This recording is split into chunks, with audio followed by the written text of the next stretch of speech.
back hurts. What's going on? People say, oh yeah. How y'all doing? What's going on? Y'all don't worry about my hair's conditioning. How y'all doing? Oh, I miss you guys so much. I didn't go live on Sunday or yesterday because my back hurts. It just hurts. It's I haven't felt this type of pain since I was pregnant with my second child. And that was because he was sitting on a lumbosacral nerve.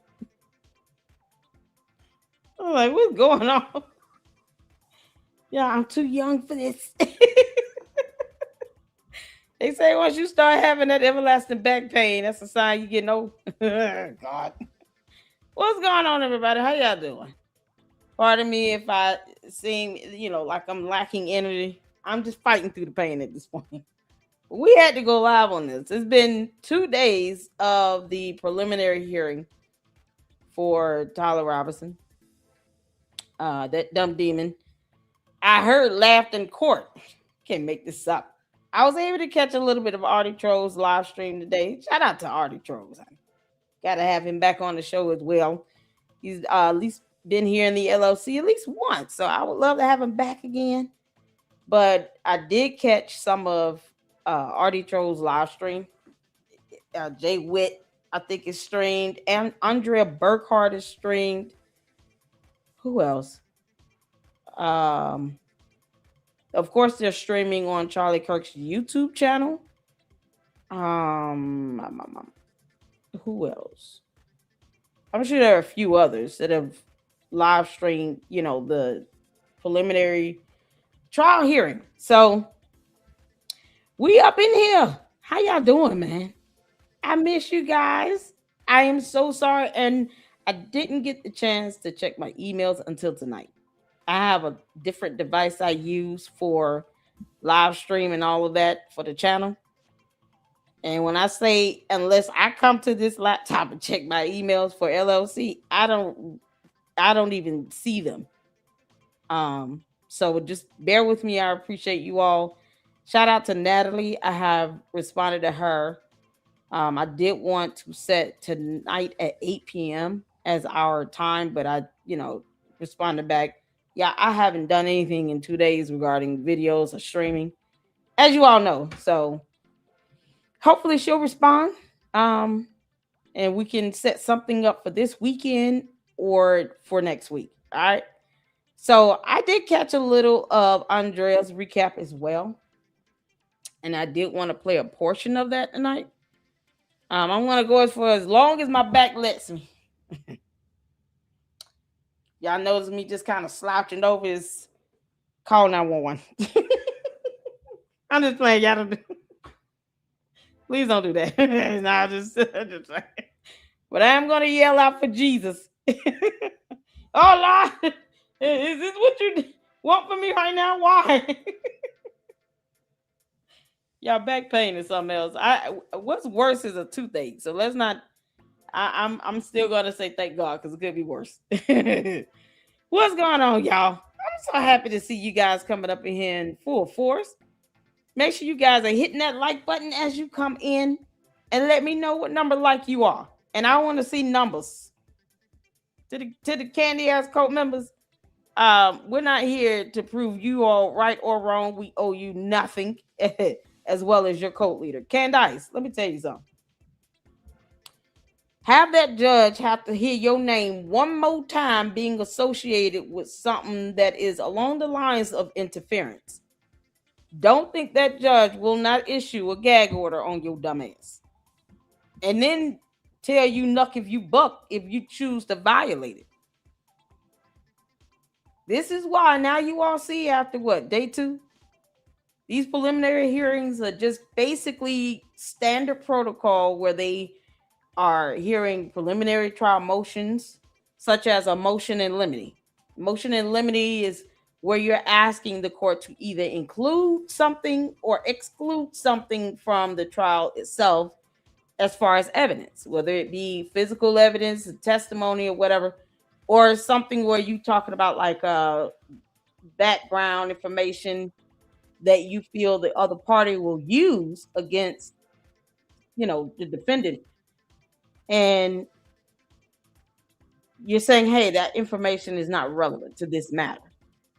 So we're asking the court to exclude this information from the hearing, from the record, from the trial as evidence, because this information is not material and would not have any effect on the ruling, and could, for whatever legal argument they bring forth, uh, might hurt, in other words. And that motion is typically heard before the trial starts. So that's just one of few as an example of what the preliminary trials are for.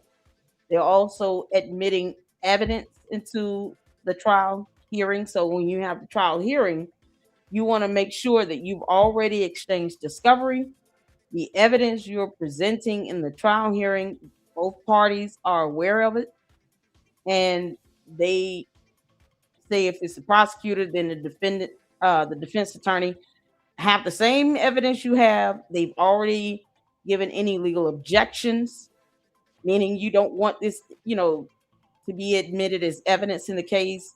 Or if you're talking about the witnesses, going through the witness list, those things are done in this preliminary phase.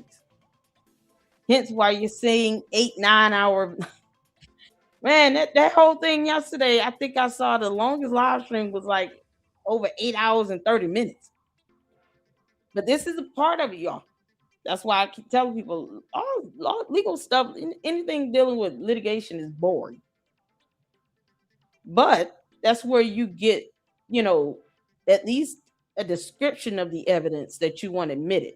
So all this stuff that Candace and her dumb coat members were doing, all these dumb demands, Candace didn't have standing to see the evidence they presented today. She's not any exception to any law that requires that you preserve evidence, especially in a criminal case, on a federal and state level. So you have federal laws and state laws for each prospective state that outline how you are to preserve evidence when it comes, especially to a criminal matter. We also have federal rules of criminal procedure. So you have to abide by the law and court rules. And court rules should be derived from the law. It's just a matter of, okay, here's some decorum and formality we have here in this state. But it shouldn't negate or deviate from federal laws. So her sitting here making demands to see something that she was not ever entitled to see was absolutely laughable. That's why I laughed at her. Candace, you have that judge have to say your name, because you are here trying to intentionally interfere and tank the jury selection, or to have evidence released prematurely. That judge will gag you and then say, "Nuck if you buck." Don't think they will not have a contempt hearing on your behind. And I am here for it. Oh, you can't make this up. Can y'all see me? Are we all good here? Why is stuff on airplane mode, child? You can make this up. Are y'all able to hear me and see me? Let me know. Get the phone. I see y'all up in here. All my mods, everybody. Shout out to all the mods and the members. All of you all. I see y'all up in here. Okay, cool. Thank you so much. Shout out to the mods. I appreciate you all. Y'all, listen here. We're gonna get started on this. I have a few videos I wanted to share that I came across today. Because like I told you all, we're definitely keeping up with this. So I have no quarrels with telling Candace to kick rocks. We all know she can. And we're not here to prove anything to her, not in the Lady Luck Club. Candace doesn't care about all this lying she's been doing. She don't care. She even said she didn't care about the investigation from the prosecutor, that the prosecutors in Utah are spearheading. Yep, y'all was just there to provide assistance.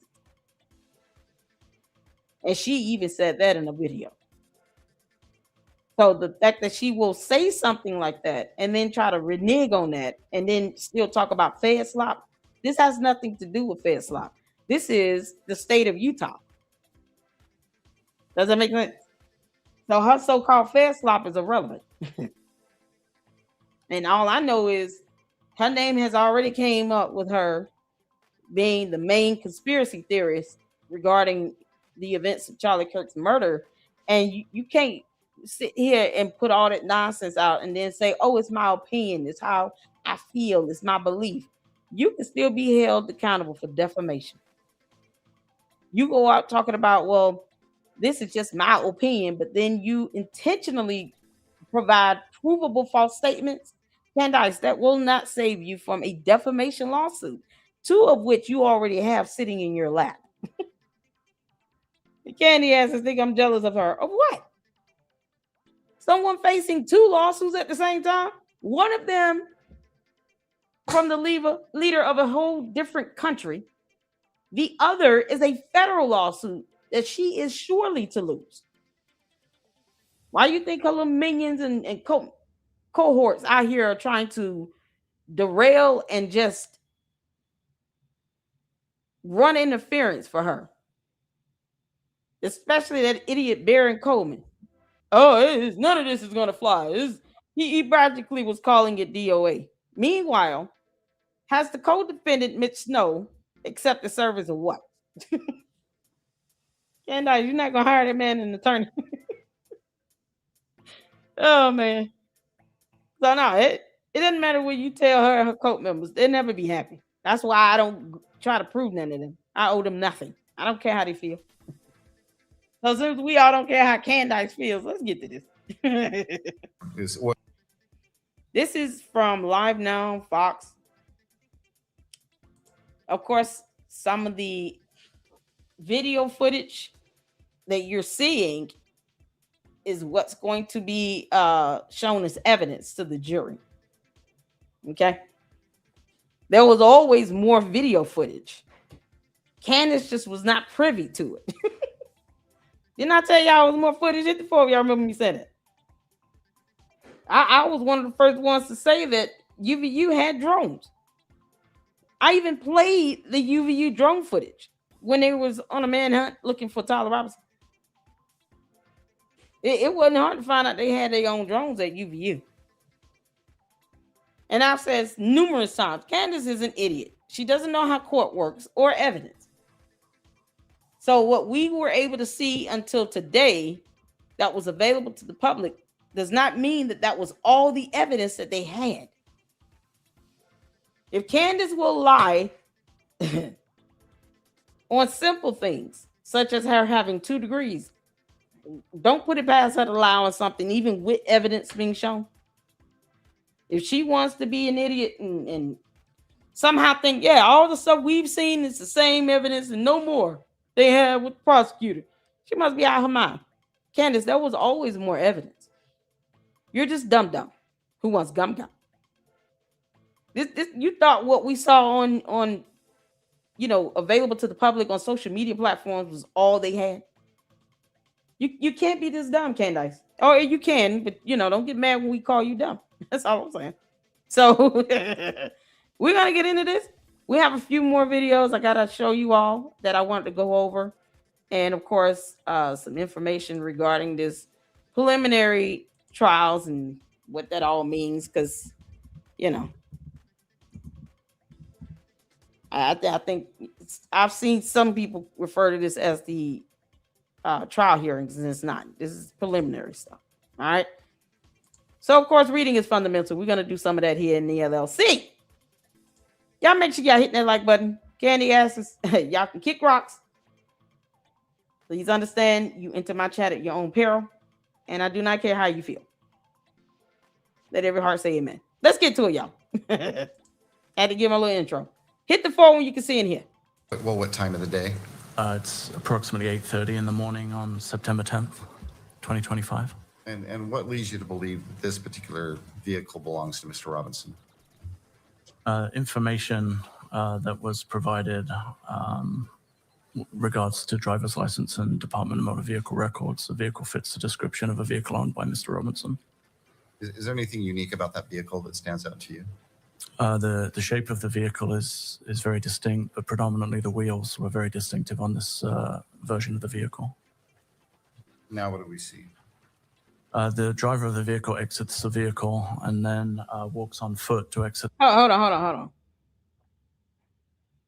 What time of the day? It's approximately 8:30 in the morning on September 10th, 2025. And what leads you to believe that this particular vehicle belongs to Mr. Robinson? Information that was provided. Are they referring to that Mustang that just drove away? No reply. Thank you, Juju. Juju said we ready for the for the Cantifas. We ready. We ready to block they butts. Oh man. If they get out of hand, block them. If not, whatever. They enter my chat at their own peril. Can anyone confirm if this is the Mustang they're referring to? Please let me know. Because I want to make sure I'm looking at the right thing here. I didn't catch this part of Artie's live stream.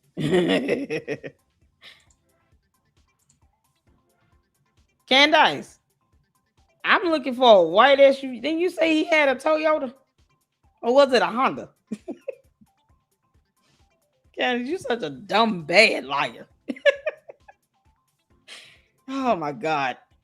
And you wonder why her name coming up talking about she's putting all these dumbass conspiracy theories. She's trying to tank the jury selection. I did. Regards to driver's license and Department of Motor Vehicle Records, the vehicle fits the description of a vehicle owned by Mr. Robinson. Is there anything unique about that vehicle that stands out to you? The shape of the vehicle is very distinct, but predominantly the wheels were very distinctive on this version of the vehicle. Now what do we see? The driver of the vehicle exits the vehicle and then walks on foot to exit the parking garage. It's the individual in the red T-shirt and the shorts and the shoes. Okay, he hadn't gotten Do there you yet. believe you recognize who that person is? Yes. Who is that? I believe that's Tyler Robinson.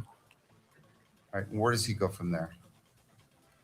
He heads out of the parking garage on foot into the campus. Wait a minute. Which vehicle did he get out of?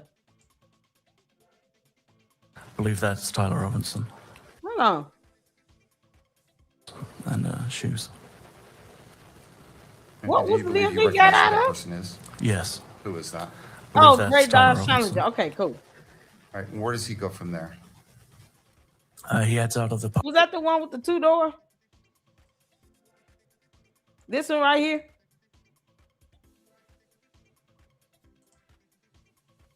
It is. I just want to 2025. confirm. Candace, that's not a white SUV. Yeah. That's the reason why I'm trying to get confirmation. Because Eddie Heifer talked about white SUVs for at least 3 good dumb days. Candace, this vehicle is not even white. You see how dumb her lies are? This is how dumb her lies are. She literally said that there was a white SUV, and then she even said it was like a Toyota or a Honda. You can't make this up. Candace, this does not look white at all. You can't make this up.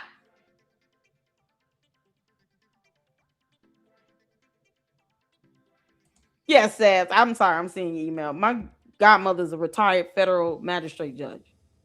So she's federal. She was one step under U.S. District Court. So you had federal magistrate, then you had the federal, like the U.S. District Court judge, and then I think Court of Appeals, and then the Supreme Court. I think that's the hierarchy. So in essence, she was like 3 steps from, what a Supreme Court justice is. And of course, being federal and all, you get federal cases. So, But yeah, that's the one who inspired me to know the law. She who knows the law has the power. Maroon shirt over there before anyone knew about maroon shirt. Oh my goodness. Oh, no reply. Said he sent me an email of the car. Okay, cool. Oh wow. Yeah, it's nice. All right now. So it's a 2-door gray, black, grayish, Challenger with some rims on it. Go figure. Who would have thought he was driving something like this?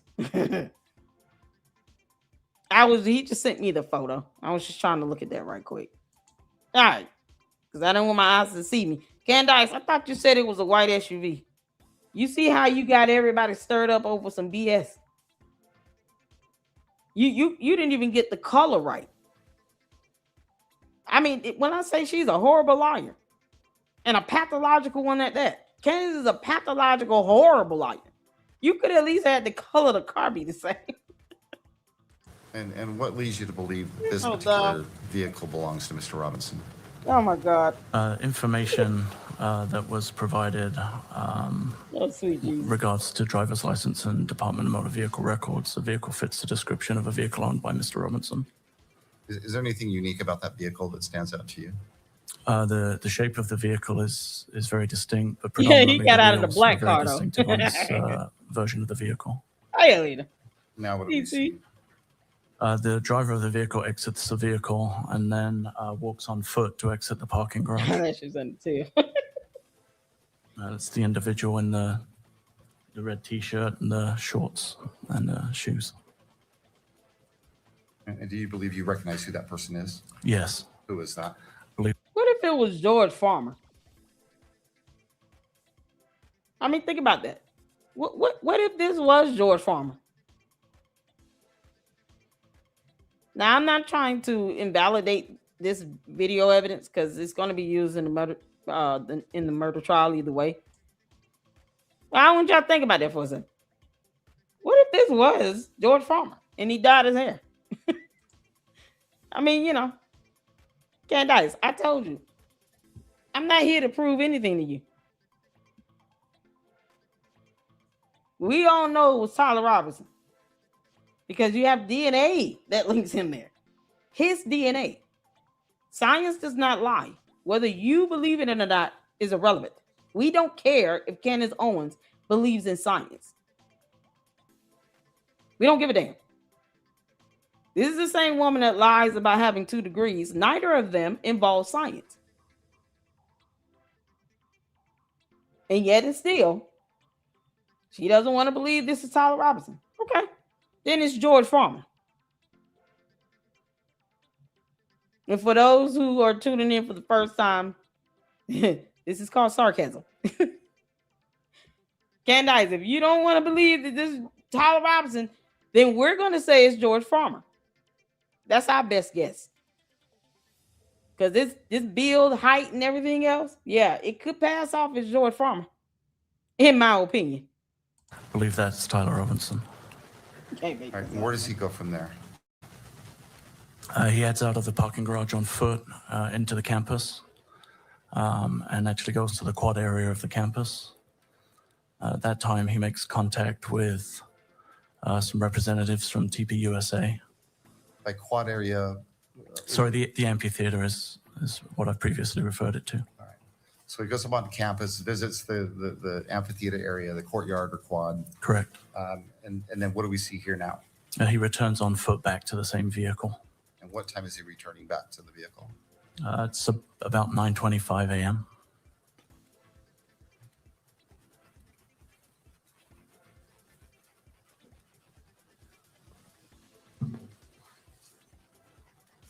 Okay.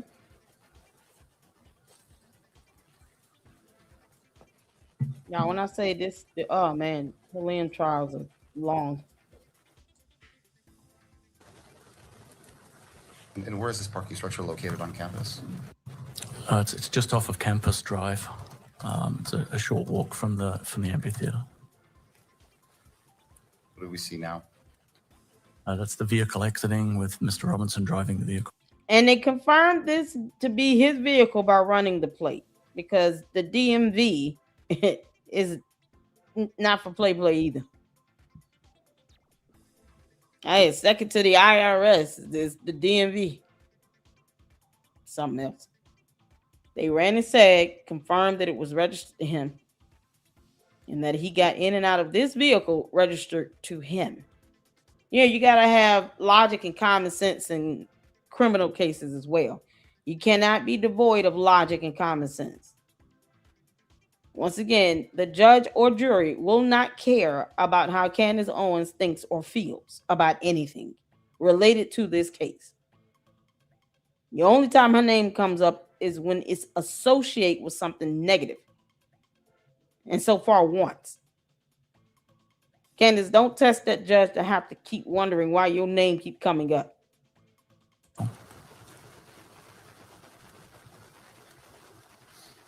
This is crazy.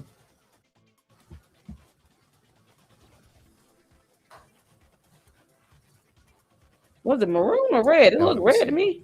This is Mr. Robinson returning to the campus on foot from the neighborhood to the northeast. You can see he's wearing the same clothing as in the previous video. And he's carrying a blue backpack. Describe the clothing. It's a maroon colored t-shirt with gray or olive colored shorts and then Converse shoes. And what time did he return to campus? Did you say maroon and olive? Candace, how many other people were wearing maroon shirts that fit this description with that same car, make, model, and tag registered to them? Oh my God. George. Where's George Farmer at anyway? We still do not have his alibi. I'm just saying. Just after 10 a.m.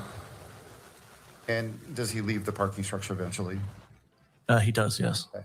And during this visit, do you know where he goes after he leaves the parking structure? Yes, we were able to track his movements on campus. He went to Chick-fil-A in the Sorensen building and purchased some food, sat and ate the food. Chick-fil-A in the campus?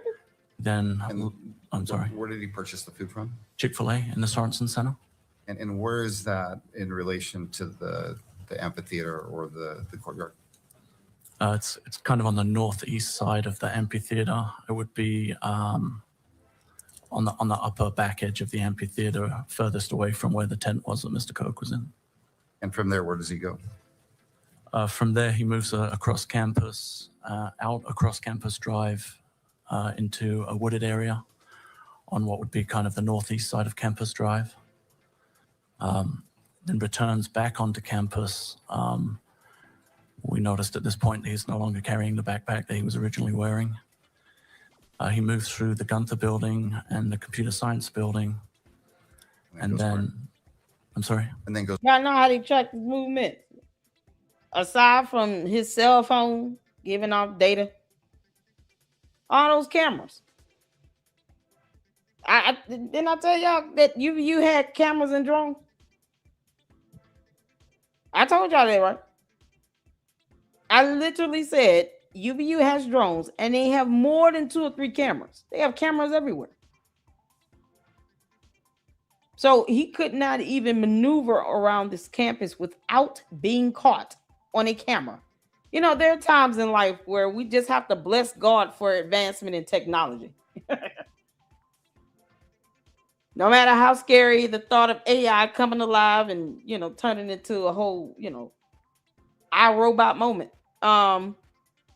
Advanced technology can literally work wonders if you let it. And if you use it right. All of this is corroborated with video footage of the various cameras on that campus. Plus, your cell phone will tell on you if you have it on your person. It will tell on you. You can't make this up. Candace, you still want to sit here and talk about this not being Tyler Robinson? Or what? I swear. Then goes across to the railing that gives access to the roof of the Losi building. From there? From there, he comes back down the stairs and walks off campus. from Exactly, that point. John. They track everything. And about what time was that he left campus that second time? Do you know? I believe it was approximately 11 a.m. or just What after, was that? if I recall. I could verify from my notes if you need an exact time. Yeah, if you don't mind. That'll have Exactly, to remember remember. refer to it. Don't read it out loud. Just let me know when you've had a chance to look at that, would you?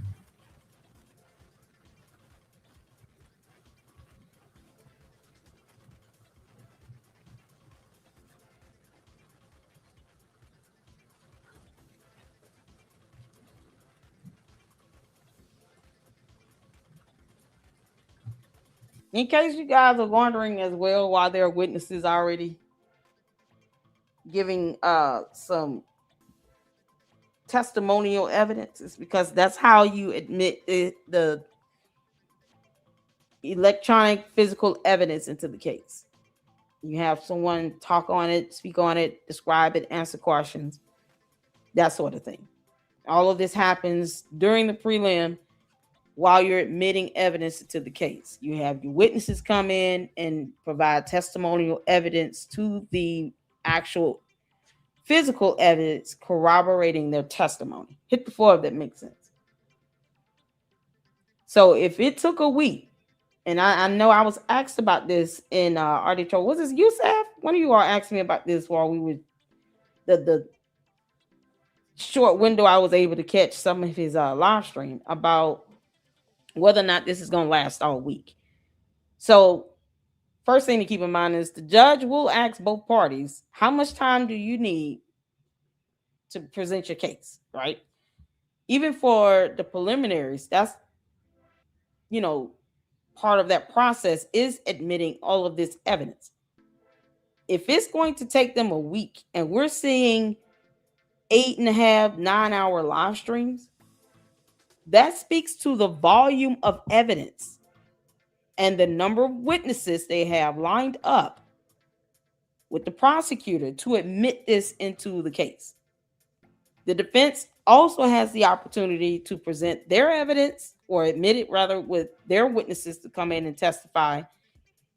And of course, when the murder trial starts, that's when it's actually going to be like the cross-examination and all of that. But if they are taking an entire week, and that's just kind of hoping things go smoothly and it doesn't run over, you can imagine how much evidence they have. Candace, you're not the only one that gets information sent. Difference between Candace and myself, I vet. I knew to expect more video footage because UVU is heavily equipped with cameras and drones. So all these angles you're seeing is the many surveillance cameras they have installed throughout the campus. It's that simple. This is why you can't prove anything to a dumb narcissistic cult leader that just wants to lie regardless. Were you able to refresh your memory as far as the time? I was, yes. And what time was it? It was just prior to 11 a.m. when he walked off campus. Okay.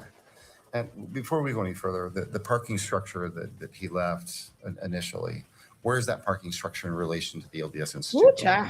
I'm sorry, in relation to? The LDS Institute building on campus? I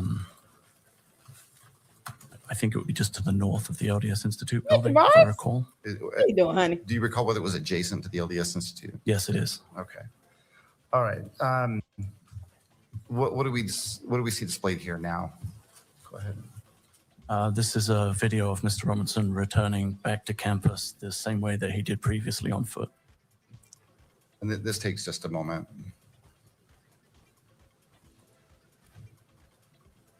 And why? Well, let me ask you this. You believe this is Mr. Robinson returning to campus? I do, yes. Okay. And why do you believe it's Mr. Robinson? The shoes are the same, and the images that we have from my viewing and seeing Mr. Robinson on the video, it's the same person. He's noticeably wearing different clothing. He is wearing different clothing, and he also is walking with a gait or a limp in this video. With a gait or what? Limp. Okay.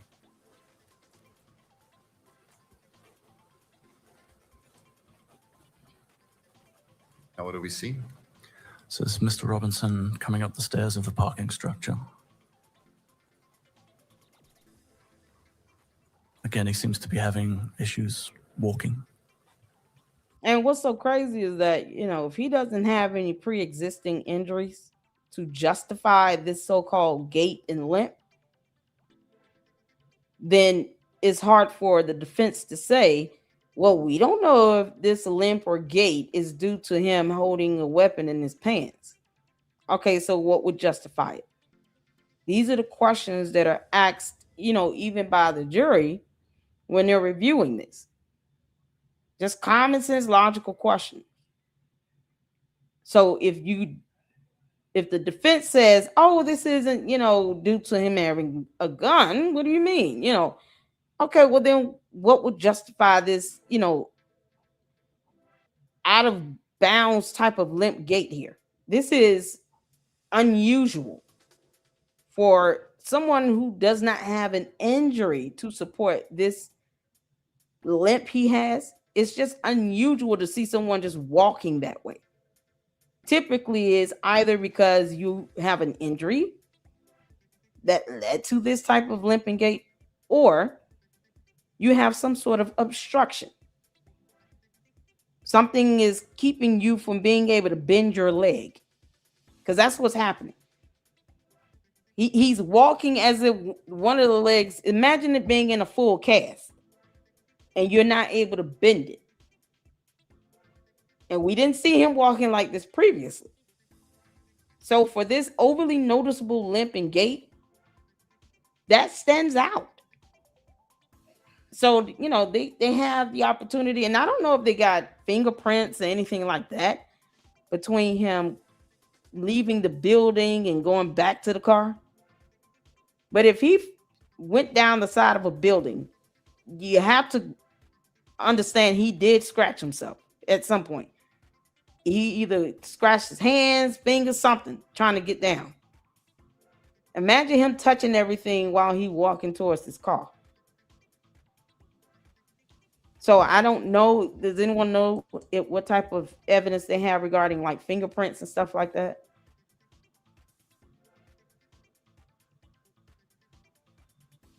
Hey, Uncle Mo, how you doing, honey? Hey, shout out to the fantastic content creators up in here. How you doing? Let's see here. The towel has 2 male DNA. Okay. Let's see. I'm just reading y'all's comments because I'm trying to see, did they say anything about fingerprints? If they were able to get prints off of this. Because if he scratched up his hands, that's definitely some physical evidence that can be retrieved. I know they probably got it off the building, off the roof. I'm wondering, did they catch any of this physical evidence on the handrails or anything else on the way to his car?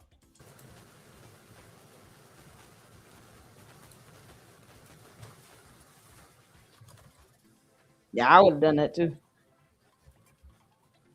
They got DNA Again, from the we're able roof. to track. So we're able to track Mr. Robinson when he leaves this parking structure. Yes, we were able to. So when he leaves the parking structure, where does he go?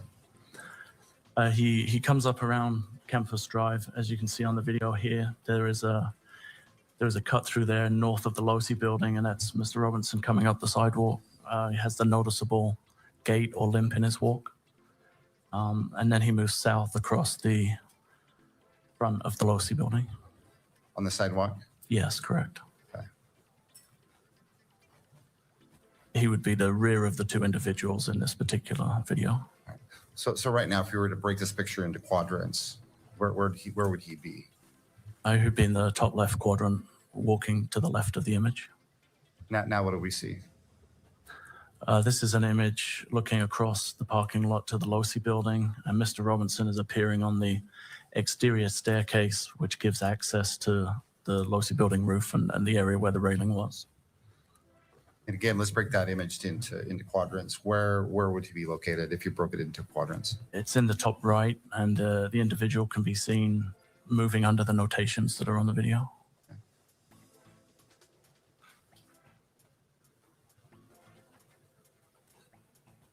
And what time is this? It's just afternoon, about 12:15. On what day? On September 10th, 2025. Okay. Oh. What just happened, or what did we just see happen? The individual actually kind of rolls over the railing onto the roof of the Losi building. All right. Go ahead, sir. And again, in the top left corner, the individual is now seen running across the rooftop of the Losi building to what would be the southwest corner of the building, crouching down and then crawling to the corner of the building. And this is at what time? Around 12:23. I think the timestamp on the video is 12:22. On the 10th. On September 10th, yes, So 2025. we're clear. This is the roof of the Losi building. Correct. Can you still see that individual? Yes, you can, laying prone. This is him over here. Man, it's amazing what video footage to show you, huh? You believe this to be Mr. Robinson? I'm sorry? You believe this to be Mr. Robinson? I do, yes. And how long is he out there on the edge of the building? Just until the reported shot was fired at 12:23 and 28. The individual then stands up and then moves across the building to the north. Is that what we're seeing happening right now? It is, yes. They move behind the atrium area on the rooftop to the northeast corner where the white triangle is. You? Hey, Colleen. How y'all doing? Do you see Mr. Robinson now? I do, yes. He's just arriving at the corner of the building, almost the top center of the image.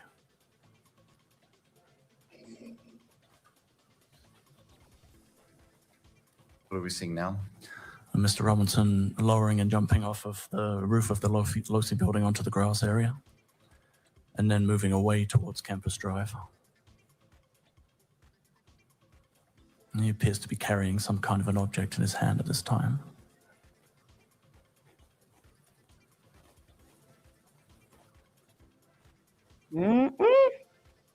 So he's approaching, Campus Drive. and again, broken into quadrants. Where is he currently? In the top right quadrant. And the time? It's 12:24 and 42 on the timestamp. What do we see now? He then crosses Campus Drive and drops down into the wooded area on the far side of Campus Drive. And that is located in what part of the video? What quadrant? It would have been just off center on the top left side. All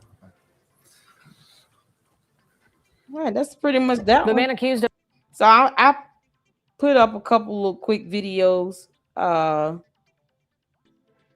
where they're kind of showing a little bit more of this video footage and showing him laughing in court. I'm like, he is just him and Candace are just two peas in a pod, just both demonic aliens. murdering conservative activist Charlie Kirk is back in a Utah courtroom today for the second day of his preliminary hearing. Prosecutors are laying out their case to convince the judge there's enough evidence to take this to trial. ABC's Alex Stone is at the courthouse in Provo, Utah. Charlie Kirk's family arriving for the second day of graphic evidence and testimony in Tyler Robinson's preliminary hearing. On Monday, Kirk's widow, Erica, and his parents left the courtroom when law enforcement described the shooting at Utah Valley University last September. A lot of people were screaming, standing up, and starting to run in all different directions away from the center of the tent. Kirk's family members later returned, but then left the courtroom again when videos of Kirk's murder were shown. Only the judge and attorneys could see the videos being played. It's a graphic video. Mr. Phillips was positioned towards the front of the crowd, and it does depict the moment that Mr. Kirk is shot. At one point, as a video of the shooting was shown, Judge Tony Graff could be seen flinching. Yeah, Security y'all at the saw that. courthouse is Let me tell y'all something. Judges are people too. They're not completely devoid of a conscience or empathy or a soul. What they cannot be is bias. What can they cannot do is violate the canons for judges, rules of conduct or the law or court rule. And this judge is, if you guys can't tell, this judge is being extra patient. I mentioned that when I was checking out Artie Troll's live as well. Judge is being extra patient. Think about the judge that adjudicated the matter with the Waukesha parade trial. What's the dude name? That idiot. Daryl, what's his name? All right, name slipped my mind. If you all recall that trial, and that idiot represented himself talking about soft sit and all this other stuff. Daryl Brooks, thank you, no reply. You recall the judge that presided over that case. All the times Daryl Brooks tried to provoke her, she had to remain overwhelmingly patient, because what you didn't want was for her to show any level of partiality or any level of bias, and then that gets used against her. We all know the defense attorney is full of crap. Why hasn't Tyler Robinson entered a guilty or not guilty plea? I don't know. But the fact that he has not entered a plea, if he admitted this, that he did it,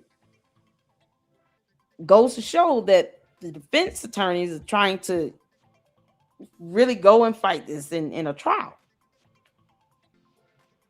So at this rate, it seems like he's going to, because they're not going to go through all of this if he does not intend on pleading not guilty.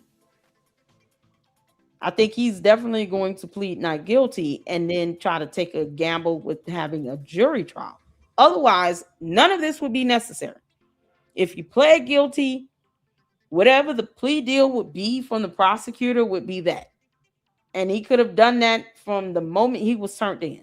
Once they had the initial bond hearing and all, based on the probable cause and all of that, he could have had an attorney reach out to the prosecutor and say, hey, we want to enter a guilty plea.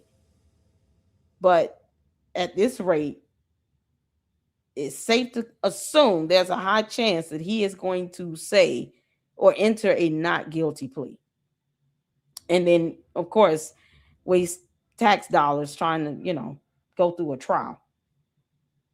Because I would hate to get to the end of the week and then all of a sudden he pleads guilty. And it's just kind of like, you could have started with this. It's tax dollars at play here. Court's time. You putting the family and the victims, Erica Kirk, the kids, through all this stuff, his parents. You put them through all this, and for what? Why admit it if you're not going to enter a guilty plea? They're going to try to fight it. This is insane. So the judge flinched, because that's a natural reaction, seeing someone get, if you're not used to seeing something like that, you can't expect judges to be numb. So that flinch he did right then and there, it's, I think many of us did the same thing. So we still have to have, like I always say, logic cannot be devoid in the court of law. And it's understandable as a human emotion, a human response to flinch. You see something like that. I know I flinched and was like, oh my God. And I was in disbelief. I have never seen in real time, in this day and age, this type of assassination happening on national television and in front of thousands of people in person. I don't know if I've ever seen that in my lifetime. So that's a natural reaction to see that, flinch. And it's not, the defense attorney can't just take that and use that to say, oh, you're flinching at this, you're showing you're being biased by moving. It's like, no, that's just a human reaction. It's just, man, that video is hard to watch. Candace able to watch this in various angles and all this stuff. It goes to show how evil and dark she is. Extremely tight. Sharpshooters and tactical teams are on rooftops, and Robinson is being transported to and from court in an armored motorcade. Testimony inside the courtroom could last all week. Robinson has not yet entered a plea. Alex Stone, ABC News, Crazy. Provo, Utah. In court today, Robinson's family. Okay, let me go to the next one. And a Fox News alert, because these could be very tense and emotional moments inside a Utah courtroom this morning. For the very first time, Charlie Kirk's widow, Erica, and his parents are set to come face to face at a preliminary hearing with the man accused of killing him. Matt Finn is outside the courthouse in Provo, Utah with more. Hi, Matt. Hi, Dana. This week will mark 10 months since Charlie Kirk was assassinated here in Utah, and his alleged assassin, Tyler Robinson, has yet to even enter a plea. Robinson's defense team tried multiple strategies to get the possibility of the death sentence off the table and delay the beginning of the preliminary hearing that's scheduled to begin this morning and last all week. Now, in Utah, a preliminary hearing is used to determine if there's probable cause to move forward with a murder trial. Late last week, the Utah Supreme Court denied 3 appeals by Robinson's legal team, which paved the way for the prelim to begin today with a camera in court. Tyler Robinson is charged with aggravated murder in the assassination of Charlie Kirk. In court this week, the state has indicated it's going to present a video that shows Robinson's former roommate and lover, Lance Twiggs, telling police that Robinson confessed that he assassinated Charlie Kirk, who was murdered last September 10th at Utah Valley University. Investigators say Tyler Robinson shot Kirk with a rifle from a rooftop. And then the question will, the defense attorney, man, what the defense attorney is thinking is beyond me. If they have video footage to show that he admitted to assassinating Charlie Kirk, why are they playing around with entering a plea? And he can't say, well, I was under duress when I said that I, did it. He reached out to his boyfriend. He didn't say this while he was tired and starving inside of a police station while under interrogation.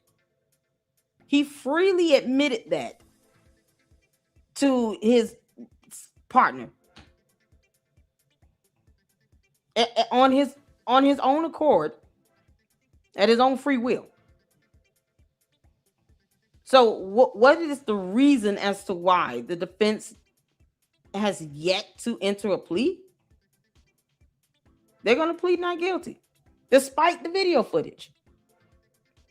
And then drag Erica Kirk and these kids and Charlie Kirk's parents and his family and loved ones through all this nonsense. Of all the evidence they have, the witnesses, testimonial evidence they're going to be presenting in with the evidence itself. You have layers upon layers of evidence corroborating itself. And somehow the defense wants to go through the motions of all of this to get to a trial. He has the right to a trial. But does it make sense to have one if you admit it on video? Or if you admit it to your partner and they admitted on video that you told them that? This is insane. then in text messages confessed to his roommate lover, Lance Twiggs. Yeah, they got text messages. Twiggs texted, "Why?" Robinson replied, "Why did I do it?" Twiggs said, "Yeah." Robinson explained, "I had enough of his hatred. Some hate cannot be negotiated out. If I'm able to grab my rifle unseen, I will have left no evidence." Now, the prosecution has indicated it's prepared to forewarn the families of Tyler Robinson and Charlie Kirk if graphic video or testimony is about to be discussed in court. And this morning, we have a brand new statement from Erica Kirk and Charlie's family. It reads in part, "Every court proceeding serves as a painful reminder of his death and the loss that has irrevocably impacted our lives and the lives of his children." The prosecution has indicated it plans to call witnesses, including state investigators and Utah Valley University police. Dana, Bill. Matt Finn, thank you. So I want to bring in James Gagliano, retired FBI supervisory agent, Fox News contributor, also there in Utah. And James, good morning to you. Based on what I read here, the prosecution's case is this. They've got overwhelming evidence, and they're set to prove it. How do you see that? Yeah, and Bill, the standard is so low in a preliminary hearing. Remember, you're not trying to prove beyond a reasonable doubt. Nope. You're just trying to show enough of the evidence so that the judge can then go ahead and allow the trial to commence. And look, yeah, it's based on the probable cause. Just so we all are, because we read here in the Lady Luck Club. So a preliminary trial is an early court proceeding that addresses specific issues that determines whether a full trial is even necessary, often saving time and resources.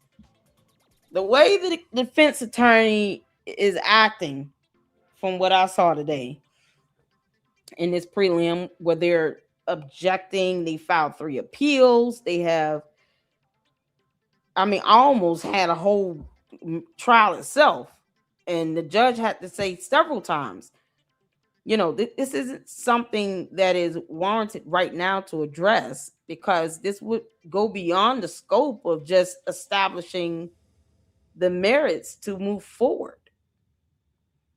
And you see the defense attorneys being petty and nitpicky. And I think it's just a tactic to try to, wear on the judge's patience. But, it's almost to be expected as well. I highly doubt this judge has, never dealt with difficult defense attorneys. They're trying to defend their client with zealous and vigor. And yes, it might involve them getting on the judge's nerves along with everyone else on earth. But it's to be expected. So the prelim trial is the legal proceeding before the main trial to resolve certain issues that assess whether the case should proceed in criminal law. It is often called a preliminary hearing, where a judge determines if there is probable cause to believe the defendant committed the crime, ensuring that the defendant is not subjected to a full trial without sufficient evidence. Unlike a full trial, it does not decide guilt or innocence, and usually involves a judge only without a jury. So as you all saw, this is day 2. There was no jury, because this basically is just ensuring preliminary motions, the evidence, witnesses, the witness list, all of that is addressed. Discovery is exchanged. Both parties are aware of what's being admitted, who's going to come in and testify, all those things. And then go from there. So it's looking more and more like they're going to plead not guilty. And then they really gonna put everybody through this. All right, let's get back to the video.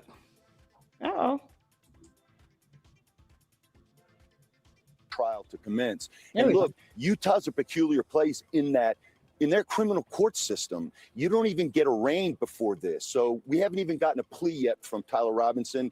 That may happen this week, but may happen afterward at a separate arraignment hearing. Okay, it sounds to me, James, that this is like a grand jury proceeding that usually is done in private and not in public. Am I right on that definition, or? Yeah, but this is going to be in public. Hey, Tracy, the armored truck was for the transportation for Tyler Robinson. They're transporting him in an armored truck because, they want to ensure he has a fair trial, because an appeal should be laughable. It should just be laughable. They have the right to an appeal. More than likely, they're going to definitely appeal it if the death penalty is what they end up, ruling on. They're definitely going to file an appeal for that. I just don't understand why they won't. This is crazy. They haven't even entered a plea. And as part of the pre-trial, maneuverings, what's going to happen is there are going to be witnesses that are going to be called by both the prosecution and the defense. The defense are going to call 3 DNA and forensics experts from out of state, and then the prosecution is going to call 4 State Bureau of Investigation folks that collected the evidence, as well as a Utah Valley University police officer that was there when the firing happened. And also they're going to call to the stand, which is going to be pretty explosive, but they're going to do it through something something called an 1102 statement, Lance Twiggs. Lance Twiggs is the romantic partner and the roommate of Tyler Robinson. He's being allowed to testify through audiovisual means and not actually be in the courtroom today. Okay, here's Erica Kirk. This is November of 2025, and how public this case has been from the beginning. There were cameras all over my husband when he was murdered. There have been cameras all over my friends and family mourning. We deserve to have cameras in there. Why not be transparent? There's nothing to hide. Let everyone see and know how it happened, how it even got to this point. This is something that could impact a generation and generations to come. James, she's getting her wish in the following way. It's going to be as public as our legal system allows, and that is cameras in the courtroom for all of us to watch. Yeah, the judge has been very resistant to defense motions to disallow this. And look, you know, as Justice Brandy said, you know, sunlight is the best disinfectant. And I think is more about the ideology, the perverse ideology that Tyler Robinson was beholden to comes out. It clearly establishes a motive. And lastly, Bill, there is evidence beyond evidence beyond evidence. We've convicted murderers on probably 10% of what the state has right now. On 10% of what the state has right now. Man said we have convicted murderers on less. On 10%, we've been able to prove beyond a reasonable doubt. Y'all, this preliminary trial so far is scheduled for a full week. That's a lot of evidence and a lot of testimonial evidence. He said we have convicted people on 10% of this evidence. They're so confident. This is what happens when you got the defense out here trying to basically keep admissible evidence from being admitted. The testimony of the Lance Twiggs dude is Lance Twigg. Yeah, is crucial because this is the first person Tyler Robinson admitted guilt to in text messages. And then that person told the police on video, on camera, that Tyler Robinson texted him and told him he did it and admitted to it. It is insane. 10%. He said we've got murderers on 10% of what the state has in this case. And once again, it makes you question what is the motive of the defense attorneys here when they know, because this isn't the first murder trial I'm sure these attorneys have ever litigated and represented. You know, it might be the first high profile, but certainly not the first murder trial. I don't think they would have had, you know, Tyler Robinson represented by inexperienced defense attorneys.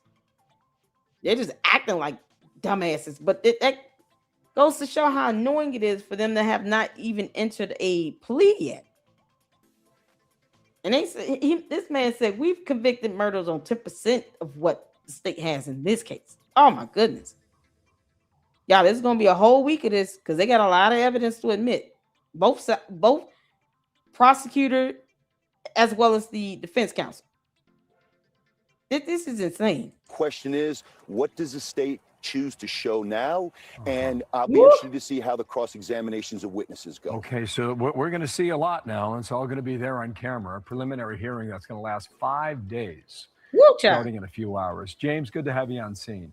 Thanks for coming. All right, let's go to the next one. A tense moment inside the Utah courtroom is drawing fresh attention in the Charlie Kirk murder case. According to the Daily Mail, Tyler Robinson, the man accused of fatally shooting Charlie Kirk, was seen laughing and smiling in court while seated just feet away from Kirk's widow, Erica Kirk. The report says Robinson appeared to chuckle with his attorney, Kathy Nestor, as Charlie Kirk's family stepped out of the courtroom during testimony describing the fatal gunshot. The courtroom exchange has quickly sparked reactions online. You think his attorney will tell him, listen, don't go in here showing emotions like that. You know they're gonna be watching every facial expression. What the hell is so funny? Did they care to share what was so-called funny and whatever this little inside joke they had amongst each other? I mean, this is so inappropriate, and the attorney has to know that. It's making the attorney look insensitive. I'm not saying they can't have dialogue, but this definitely looks insensitive. What are you laughing about? What the hell is funny again? The attorney know better. Defense counsel knows better. You got to maintain decorum at all times, not just when you want to. What will be the reason for you to sit here and laugh and giggle with your client? And he is charged with murder. They're seeking the death penalty again. I honestly thought they took that off the table. But if they're seeking the death penalty still, none of this is a laughing matter. I'm surprised the judge did not say something to the attorney. Like, can you all, be respectful at least? What the hell? We already know he's a demon. Some observers pointing out that Robinson was also seen smiling during an earlier court appearance in December. Meanwhile, another courtroom exchange unfolded over the handling of evidence. Robinson's defense team asked the court not to display exhibits before they were formally admitted into the record. Defense attorney Kathy Nestor told the judge that documents shown on the courtroom lectern screen were reportedly being live streamed and requested they remain off screen until officially admitted.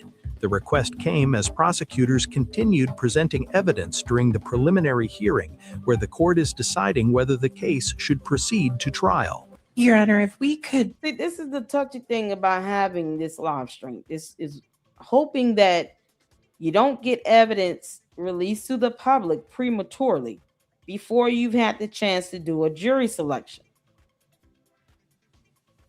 I'm not saying that cameras should not be in the courtroom, but this is one of those things that make it hard for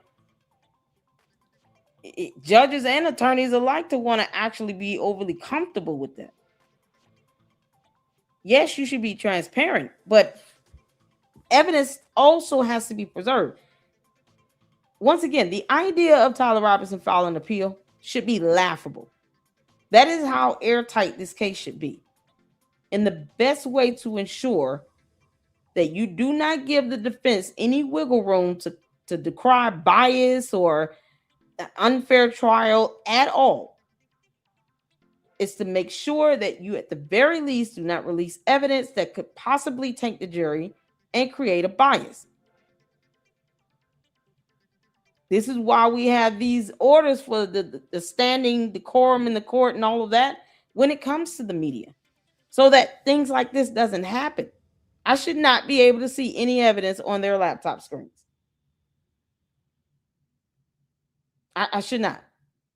Even if you have to put that laptop in your lap, or you have to put something over it where you can just see the screen, because people are sitting behind you.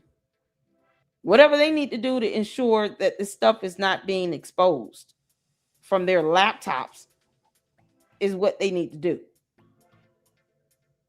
And, y'all got to remember, these attorneys now in these criminal matters, prosecutors and the criminal defense attorneys, they're not expecting cameras in the courtroom all the time. So certain things are just going to be a habit out of it. But they know they got cameras in here. They need to do everything they can to help keep this stuff confidential into the trial. Maybe not have it on the lectern screen. We're getting reports that the documents shown on the lectern screen are being live streamed. It's live streamed. So maybe if we could just not show that one until it's admitted. Yeah. Mr. Grunander, I'll submit it to the court, Judge. I've got copies of these for myself. Okay. That I can refer to as I'm asking questions. All right. Well, I'll go ahead and grant the request by Ms. Nestor. We'll go ahead and there should be a power button to turn it off.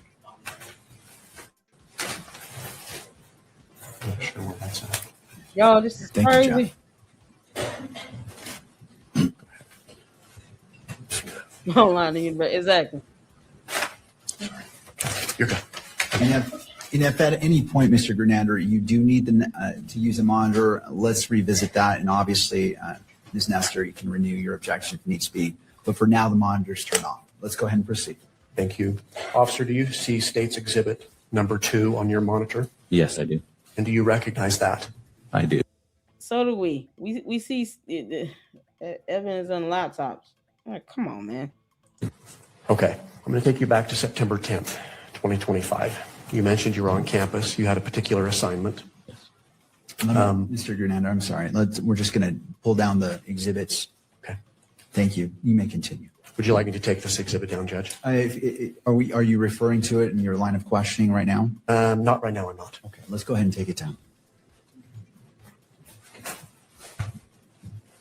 Man.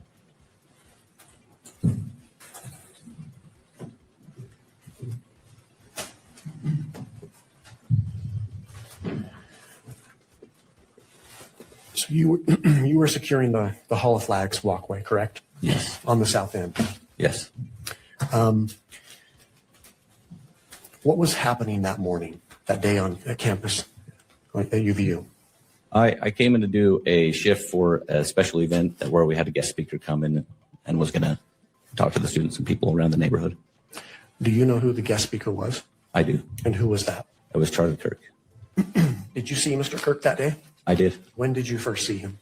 When he arrived on campus, just behind. This is the view that the camera should have started off with. Zoomed in to where you just see, the prosecutor or defense counsel and whomever's on the stand and maybe the judge. Y'all see this screen here is blacked out. If they would have started out with zooming in, then we would not have seen the laptops. I want his ass to go to prison forever or however. If you get death penalty, that's when it happened. Can't make this up. The west side of the Hall of Flags, I saw him pull up. And can someone access the courtyard through that area? Yes, I can. How so? Where he pulled up underneath the Hall of Flags is a opening where you could drive a car underneath. So there's access right there. You could walk or drive underneath the Hall of Flags. And you saw him arrive? Yes. Okay. Can you describe what you were seeing? What did you observe? On that day, I observed Charlie going back, doing some meet and greet with some people, getting some photos taken. He then came underneath the Hall of Flags and went to his tent, and he was there answering questions and talking to individuals that would ask him questions. The tent you're referring to, is that the tent that we see when it was set up in the courtyard? Yeah, that white square tent. The white top? Yes, he was under that. Fast forward to about 12:20 or so a little bit after noon, the noon hour. What happened? What did you see? What did you hear? I heard an individual talking to Charlie, and I happened to kind of glance over the edge of the railing about that time. I could see the right side of Charlie's shoulder, so not his whole body, because he was underneath the tent, so I could only see probably the right side of his body. He was answering a question, kid asked him a question, and then I heard a shot fired. Do you know what time that was? Yes. What time was that? 12:23. Okay, let me. State calls Sergeant Jen Falmuina. Like to come. Hold on, let me fast forward again. So this is Andrea Burkhart. She is done SWAT. An attorney. Is she a defense attorney? Does anyone know? She did a summary. This is for day 1. And I believe she did a summary for day 2, right?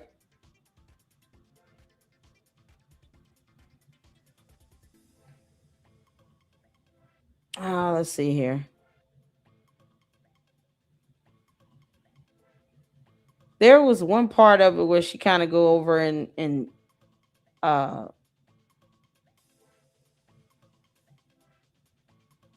okay, I'm gonna start right here. You all said she did do her summary. Did she just get done with her summary? She did a live stream yesterday, and this is the one from yesterday. She was on Paramount Tactical. We'll be Paramount Tactical on Thursday.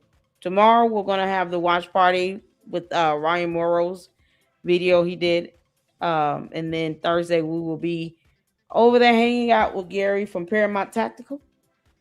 I did email and or send a message rather on X and ask the X Gen for the StreamYard link so I can set that up. But you guys make sure you all tune in tomorrow and Thursday. And hopefully we can have, it's supposed to be Friday. I had to reschedule Johnny Walker Dread. And they filed the motion for a new trial in the Carmelo Anthony case. You just can't make this stuff up. This is picking up, y'all. All right. What's going on, Tribal Queen? How you doing? So let me see what she pointed out. A few things I wanted to check out with you all so y'all can understand, further what's going on with this prelim and then the 1102 statements and all of that. And she cited some case law as well. So let's get to this, y'all. The Lucy Center over here. This is the Utah Valley Institute. And so the reason why this matters is because he describes that there's a parking structure that is west of here. So I believe he is talking about this thing right here with the blue P that's marked UVU parking garage. This right here. It has several levels, and there's also a parking lot across the road over here. There's another parking lot across the road over here. I think he was talking about this one because he's saying north across from the parking structure. Maybe even this one right here across Campus Drive.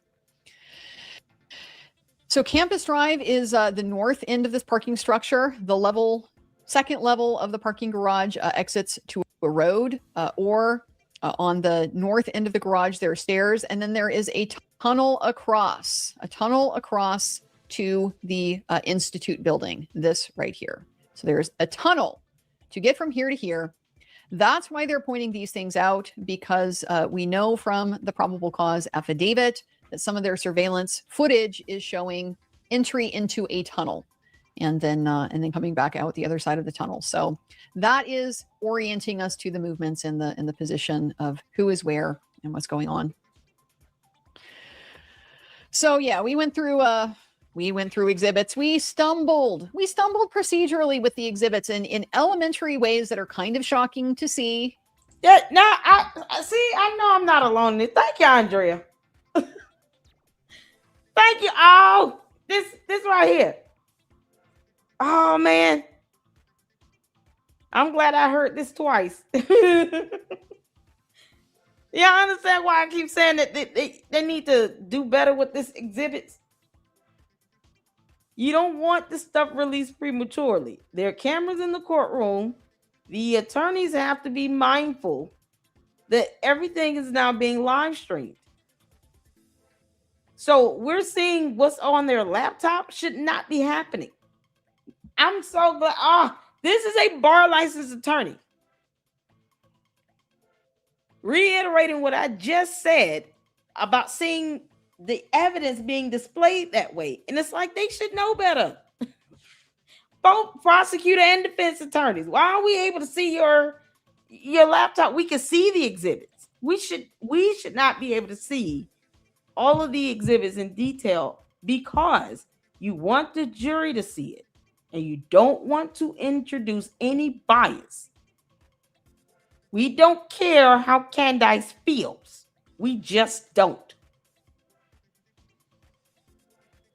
But showing her and her dumb cohorts the evidence will cause her to just create content and create more dumb conspiracy theories. Let's just all pray that no juror selected in the jury watches or listens to Candace. Let's just hope and pray that's the case. Because, I think we'll be able to find 12 people that are like, Candace, who? That's what you want. You want them to not even know who the hell she is. in a death penalty trial. Thank you. Okay, it is elementary that if you are going to show an exhibit in a courtroom to the entire world, it has to be admitted into evidence first. You don't publish something. Thank you. It's not admitted into evidence. You admit it and then you publish it. This is not rocket science. This is so simple. They struggled with this in Karen Reed too. I don't. It's so crazy. I don't know why this particular one is. Thank you, Andrea. Girl, you spoke my mind. She just took the words out of my mouth. A whole bar license attorney. I was like, I can't believe how this evidence is being admitted. Jesus Christ. Oh my God, y'all. We were watching some clips from day one, and then I saw some from day two. They did this same thing today. I'm like, I know I'm not able to see their laptops. Oh my God. Oh, Lord have mercy. Complicated. But some of it is logistical challenge. Like when the intern walked up, they had one big poster board exhibit, and the intern walks it up and puts it on the lectern, the easel behind the witness, right, so he can look at it and authenticate it and stuff. But like, it's not in evidence yet. You're not supposed to display it to the whole courtroom. So normally, what you do is you turn it away from the courtroom. You just like you hold it up to the bench. Here's what you need. Here's what you need to see. If I just put it on the easel, it's going to be like that. No, I'll just turn it. Just turn it. Show it to the witness. Really not. Oh, you get the easel from behind the witness, out of the stand altogether. And then what you do is you have it next to the counselor's table. So you got the prosecutor to the right, I think, and then the defense to the left, if you're facing the judge. And you just pick it up and hold it up to where the judge and the witness are the only two people, because there's no jury in the prelim. The only two people that should be seeing it in real time is the judge and whatever witness you're asking questions. And then you put it back down. That's it. I'm so glad she's saying this, because you don't want this to be a reason for an appeal. You really don't. And they're seeking the death penalty. Man, you can't make this up. Not that hard. But just for whatever reason, they were struggling with this. You, Andrea. So they described a whole variety of different aerial photographs. We got objections to those. So we started with the objection to the foundation for these photographs because the person who took them wasn't here to testify and didn't provide an 1102 statement or anything like that about when they took it, the circumstances and when they took it.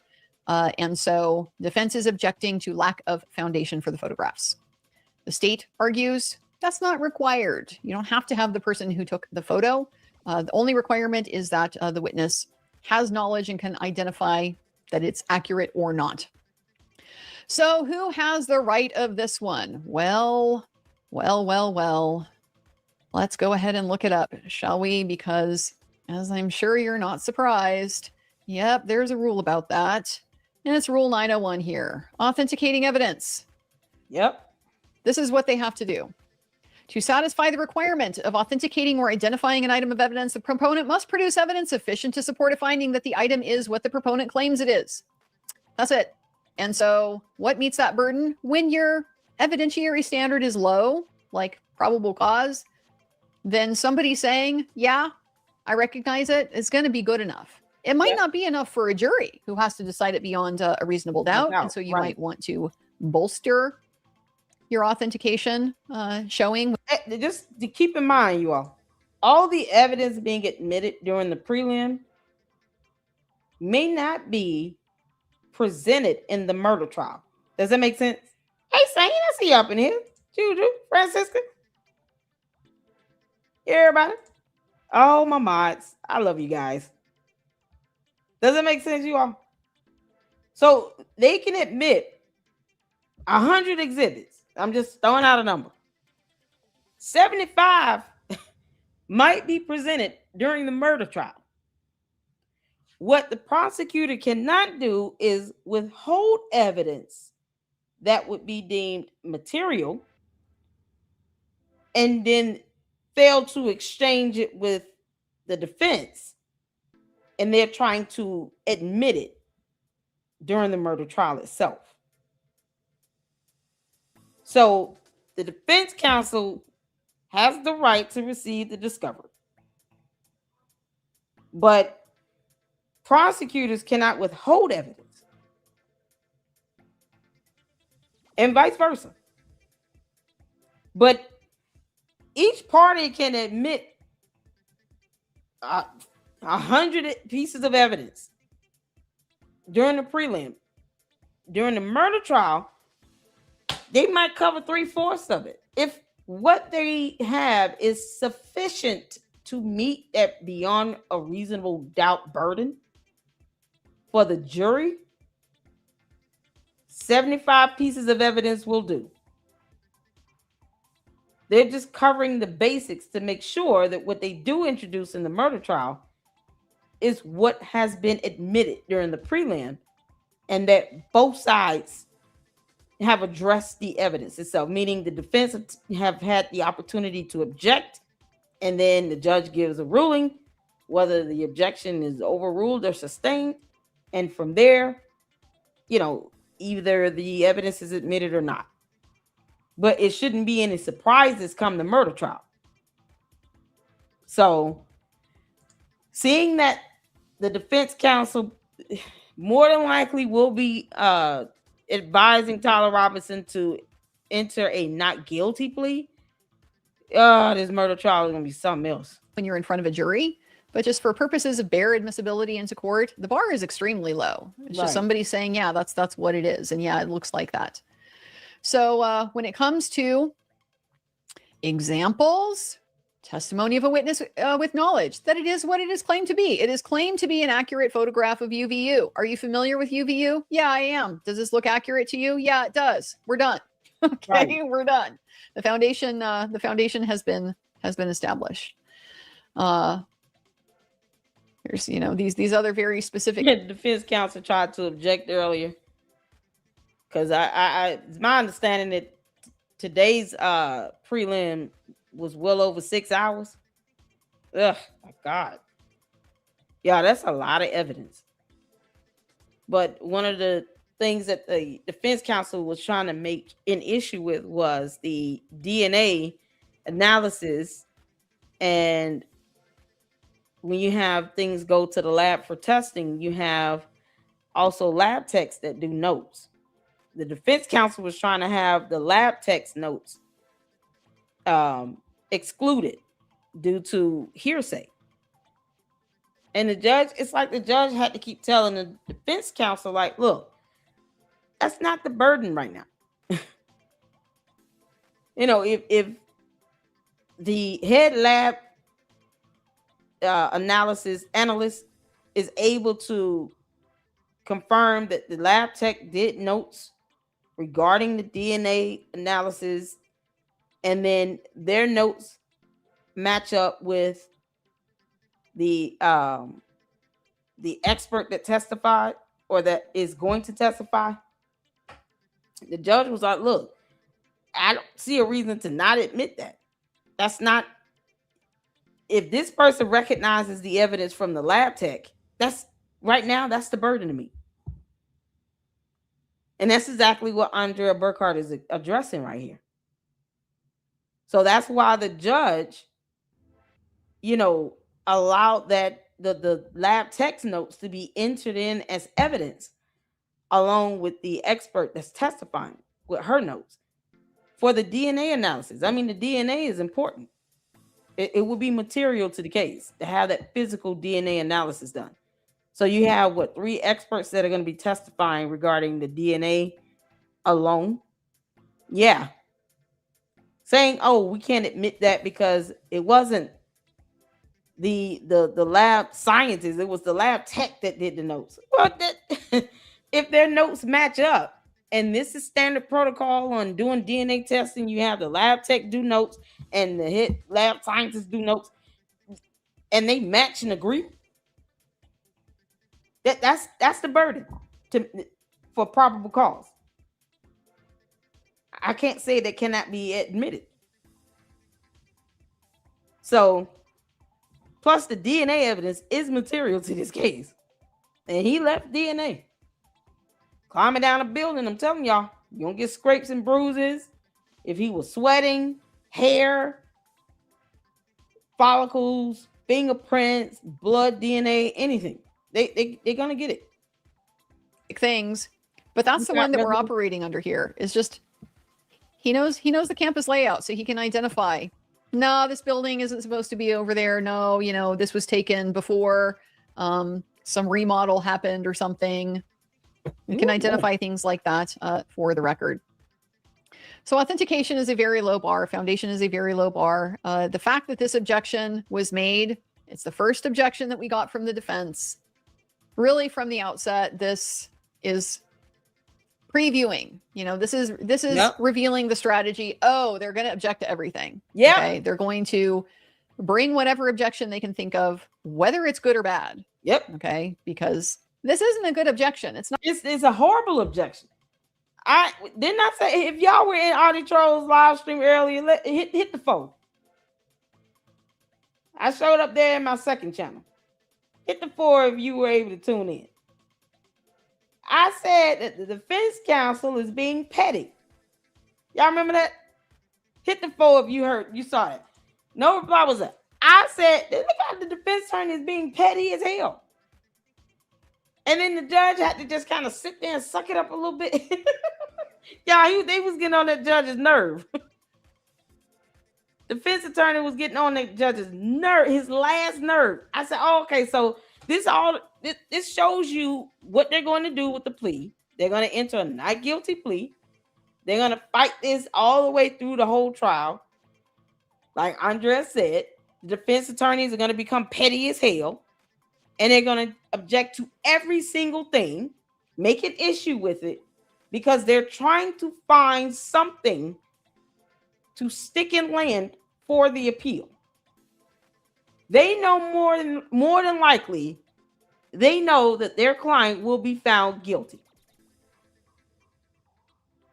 If they can find some legal error or technical error or violation of a court rule or the law, misinterpretation of law, meaning you're citing incorrect cases or case law. You got some attorney using ChatGPT that's creating fake cases. Like they're trying to find any and everything they can to try to justify an appeal. Does it make sense? Hit the phone. I said this earlier in Artie's live. The defense attorneys are being petty. They're going to be so nitpicky and petty, it's going to be annoying for everyone. Even the jury will get annoyed. The only thing the prosecutors can do is to say, look, Your Honor, they're objecting to everything that's going on, not because they're trying to litigate the matter. They're acting in bad faith. They're being petty as hell. Lady Luck Club called them out already. And we're not in the mood. They're dragging this out. And all of it, and have yet to enter a plea. This is so crazy. It's like, oh, this is what you all should expect. Just like Andrea said, this is giving you a glimpse of what to expect from the defense counsel. They're going to object to every little thing, try to raise some legal argument about lack of foundation or is hearsay or, well, we don't know if the text messages are real. Like, because all this dumb crap Candace has been saying, at some point, they're going to probably start thinking along those lines. They're throwing everything and the kitchen sink at the wall to see what sticks. There's a difference, though, in being overzealous for your client and doing your job to represent your client versus you acting in bad faith and you're throwing out frivolous objections that have no legal argument to it. You can't call everything hearsay. And even then, there's hearsay exceptions. So there are exceptions to one of the objections you can render, which is hearsay. There are exceptions to that. So if the prosecutor meets the exceptions, the defense can claim hearsay all day. Their objections will be overruled. So prepare for this to be full-blown petty mode from this dumbass defense counsel that refused to enter a plea. My God. It's not going to win. It's not going to win. There's really not a good argument to make under the law. Nope. That he didn't authenticate it by saying, yeah, it's an accurate photo of the campus. Exactly. This is about to get ridiculous. So the state has the right of that particular argument. And so Judge Graff did overrule it, allowed these exhibits in. This was also the first time Ms. Nestor referred back to the standing objection that they filed. So they kind of sequence of events with this. As we know, they filed a motion arguing that using hearsay evidence, as Utah law allows them to do, is nevertheless a violation of the federal Constitution, that there are confrontation rights, due process rights, and things like that under the federal Constitution that require in-person testimony at a preliminary hearing. That's their position. It was not particularly well legally supported, but nevertheless, that's the position that they're taking. Here's the thing, state law cannot actually contradict or violate federal law, especially our Constitution. Any law that the state passes that's deemed unconstitutional should be rendered null and void. In other words, it's just bad law. You cannot create state law that contradicts the Constitution itself. If it's deemed unconstitutional, then it should be rendered ineffective. But the fact that you have state law in Utah that allows this hearsay in the circumstances or exceptions to it to be utilized in a criminal matter like this. If the state have not repealed that law or rendered it, null and void, then it stands. So they have to make the argument with case law. And I think the prosecutor would be able to prove with case law where you had other cases where the same thing occurred and the objection was overruled and did not get sustained because there's no legal argument to support it. You don't have anything to kind of support your objection on this. And objections have to be, it has to be a legal objection. It can't be because we don't like it. That's not how that works. If they get the defense counsel get too out of pocket, judge is going to remind them that this is not law school. We should not have to sit here and debate petty things that you learned in first year law school. How to object is one of those things. And this is not their first criminal case. So even that pettiness can be abused, and don't take the judge's niceness for weakness, because that'll piss that judge off. Really matter for Judge Graff's purposes, because what Judge Graff cares about is that the Utah Supreme Court already decided this issue and said, no, it's not a federal constitutional problem. It is not in his pay grade to disagree with the Utah Supreme Court about that. So he is always going to follow the binding precedent from the High Court. Thank you. So he denied that motion. The hearsay is in. So that's one way they preserved it. They then took the additional step of filing a document. Have to remember what day they filed it now. Any of you happen to have the Substack archive up, you're going to catch it quicker than I am. But man, I got to scroll all the way down to the bottom.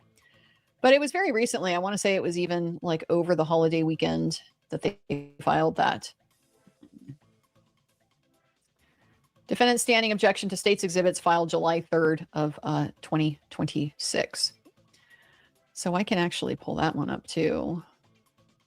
Just show you guys what they filed there. Give me a second. Oh.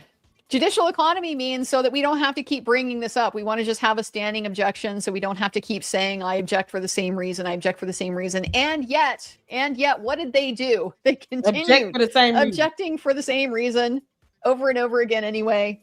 At the end of the day, I'm not entirely sure why this even got filed, I guess, except to just keep keep making the same point. But he continues to reiterate these same arguments that these various constitutional provisions are violated. And so he's objecting specifically to the 1102 statements for authenticating exhibits and things like that.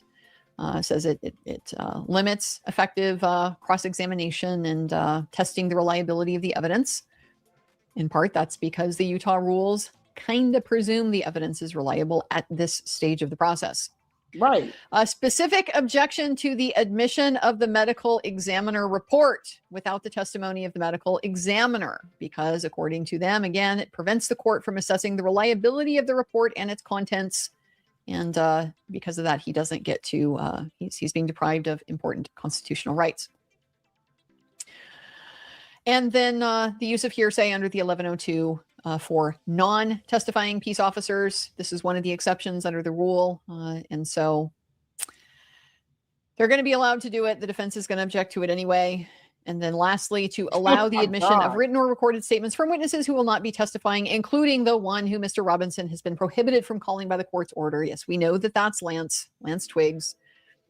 So he just, makes this writing to document, in case it wasn't clear before, which it was, we still have these specific objections. Oh man, this murder trial is gonna be something else.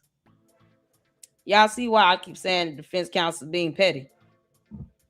They took time to type this motion up, and for what? And the judge says, your objections are overruled. I will allow hearsay based on court rule. Kick rocks. They're going to turn around in the murder trial and object to the same thing again.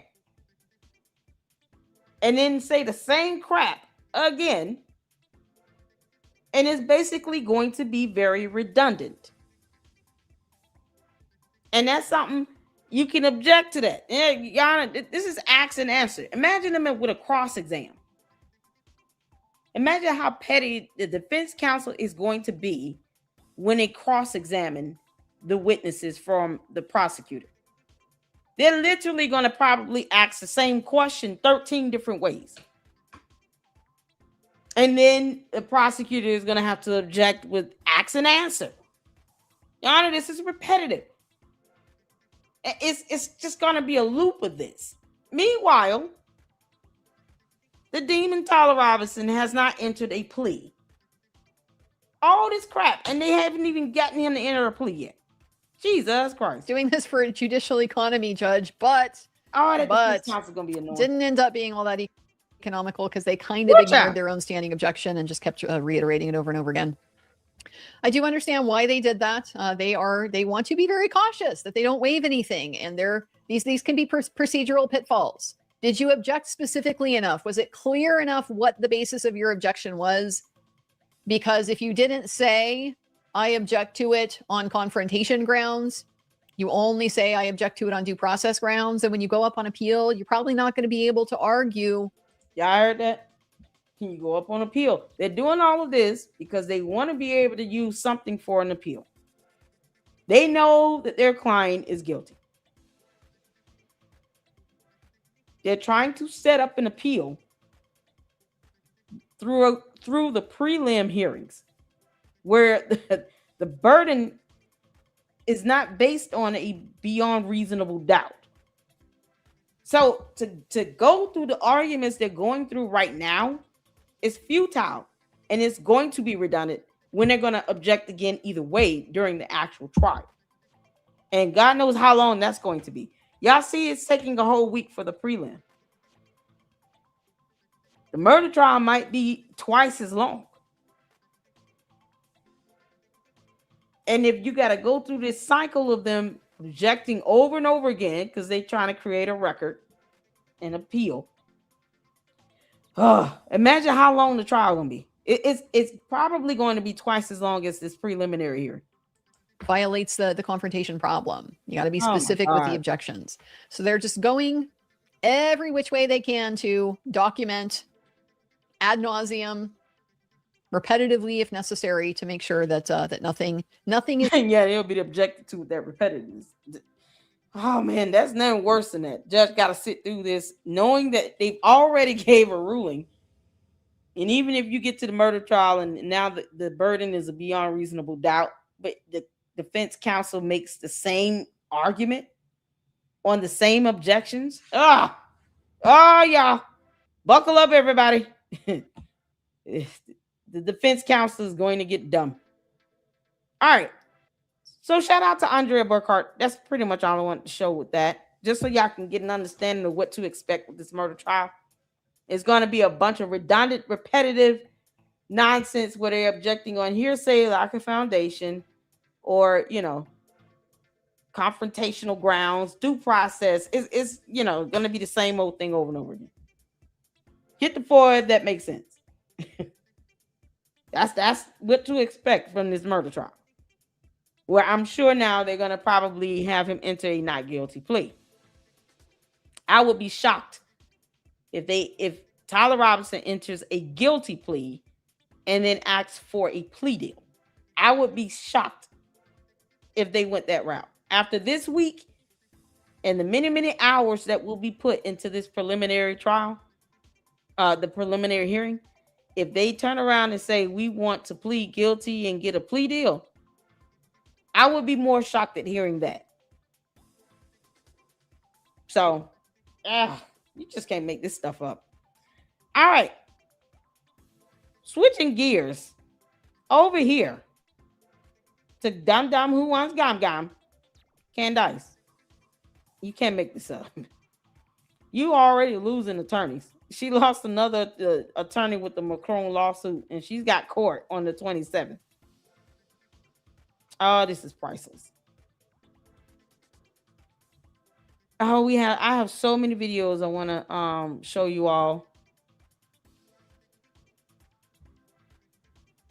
But I'm going to get to a couple more. My back is screaming. Let's see here. Oh, man, I want to show you. Thank you, Mindy, for tagging me on this one. This is not, I responded to Andrew COVID. I left a comment. Whether he sees it or not is whatever. And I was like, dude, stop responding to Candace. She's trying to bait you in this back and forth. Let her be, because she's trying to create more content. Candace is doing everything she can to keep all of this about her with her selfish ass. This narcissistic cult leader is doing everything in her power to keep the attention and the focus on her. And you guys can see how she's riled up during, just for the preliminary trial here. It's like no one is in the mood to sit here and keep debunking your BS. Girl, kick rocks. But that's what's happening. I'm glad he's speaking up. But at this point, there's nothing that will be shown or said or done to convince Candace and her dumbass cult members with their brainless behinds that Tyler Robinson is guilty. By the end of this week, she's probably going to still come out and say, I don't believe none of this stuff. It wasn't real. Everything's suspicious. I don't trust the evidence. Fed slop, blah, blah, blah, oink, oink, and then kick rocks. It's going to be the same old thing. Nothing you say to them or show them, no evidence, especially, when they lack basic reading skills. Nothing will be good enough for Candace. She is a cult leader. Responding to her is just giving her attention and content at this point. It's not going to change what's going on in court. Candace doesn't have to like the murder trial. But we don't have to give a damn how she feels either. And we don't. Neither does the judge, neither will the jury, and neither will either the prosecutor or defense counsel. Tyler Robinson's attorneys don't even care about her. Candace, that's how insignificant you are. Tyler Robinson's attorneys aren't even taking you seriously. So, yeah, I'm glad he's speaking out. But that's what she wants. Candace wants specific individuals to respond to her, like Brian Harple, and he doesn't owe her anything. Andrew Kovic, Mikey McCoy, all the people from TPUSA. These are the people she wants to sit here and give her this back and forth. So let us do that. Let us, content creators, independent journalists like myself, Artie Trolls, Jay Witt, Gary, who else? Eda Marie, Joshua Carr. We have so many people. Tamira Neely, Tinashe Peter. You have so many people out here. Mira K, chicks on the right, people that are keeping their foot on Candace's neck. Let us handle them. Graham Allen, let us handle them. Let us handle her. Candace. Don't respond to her. Andrew Kovic. Focus on Erica Kirk and being there for her. And tell Erica Kirk to get a protection restraining order against Candace and her dumb cult members that are living in her residential building, stalking her. Like, let that be what you tell her needs to happen. Don't keep responding to Candace because she wants these specific people to respond to her. And it's ridiculous. There's nothing that can be said for her to stop lying. She's going to keep lying. So I'm glad to see him speaking up. But right now, I wouldn't even give her that energy. I'm too busy trying to stand by Erica Kirk's side to pay a demonic alien any attention at all. You crash landed on our planet. You don't have to be here. Get up and leave. Do you want me to notify Elon Musk and let him know that you're ready to ET phone home? Maybe he can help you get a spaceship. Blexit your ass off of our planet. Get off our planet. That's all he should be doing. His responses should be making her look stupid. And having all of us laugh at her ass. That's it. Not debunking her, none of that. Because all of this stuff is futile.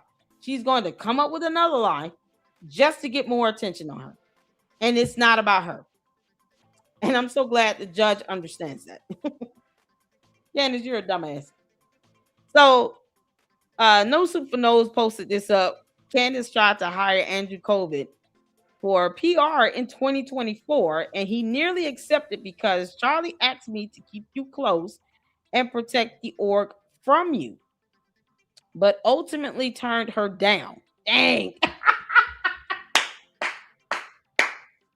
Oh, that must have burnt Candace. Oh, sear it in. Like I said, I'm happy he's responding. I just wish he would have did this early on. I get it. 10 months of her provoking everybody, yeah. It will get annoying. But she's taking focus and attention away from the murder trial. Candace, we don't give a damn if you think Tyler Robinson is guilty or innocent. It is not anyone's job on earth to prove anything to you or your dumb cult members. Certainly anything related to a criminal murder trial, a criminal matter. That's why we have the court of law. And we bless God that you're not a part of it. You can make this stop. So Andrew Kovic said, Candace, you and Charlie were not friends.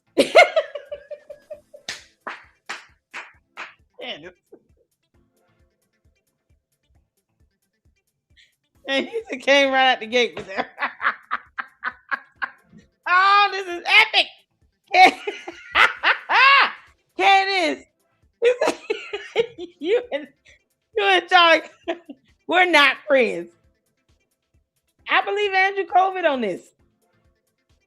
Candace, I don't care what your dumb trolls and cult members try to come up with. Oh my God.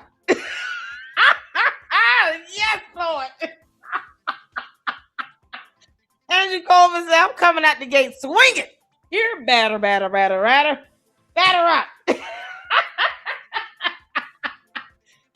Andrew Kovic said, you don't want this smoke. You don't want smoke with me. He managed you. Candace, that's all you were. You were just the intern.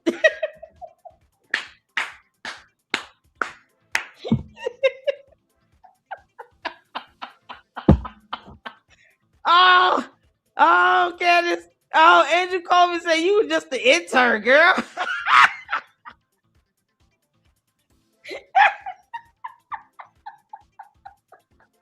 Oh man, Candace. He said, hey, nobody give a damn about you.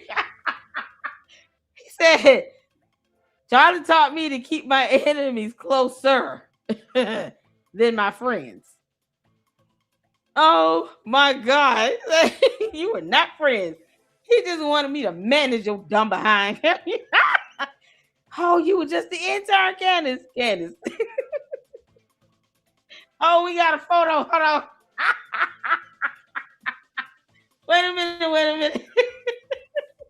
Candace, is this you? Candace, Andrew Coleman said, this is you and Charlie right here. Girl, you just a damn intern.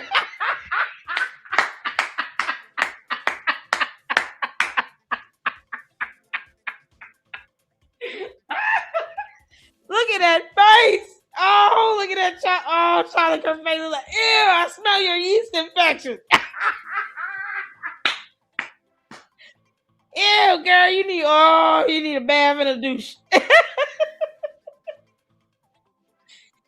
That's the look of your yeasty is starting to get real sour now. It's seeking through your pores, Candace. She probably got that yeasty smell coming through her hair follicles. You can't make this up. Yeah, nice. Charlie Kirk said, you disgust me, girl. Bye. Oh, look at that face. Oh my God. Candace. This is you. Right here. Hoping and a wishing you could be Erica Kirk. This is Charlie Kirk saying P.U.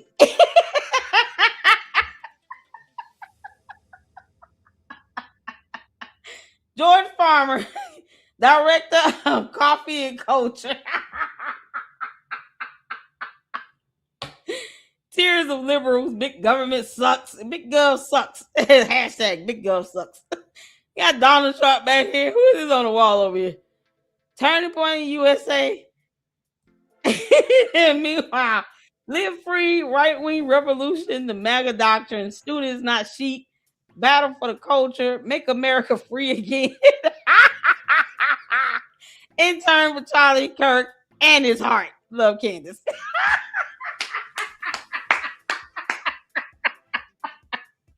Candace, you were just the intern, you dumbass girl.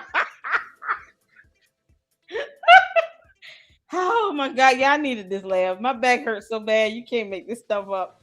Oh, I'm trying my best not to move so much.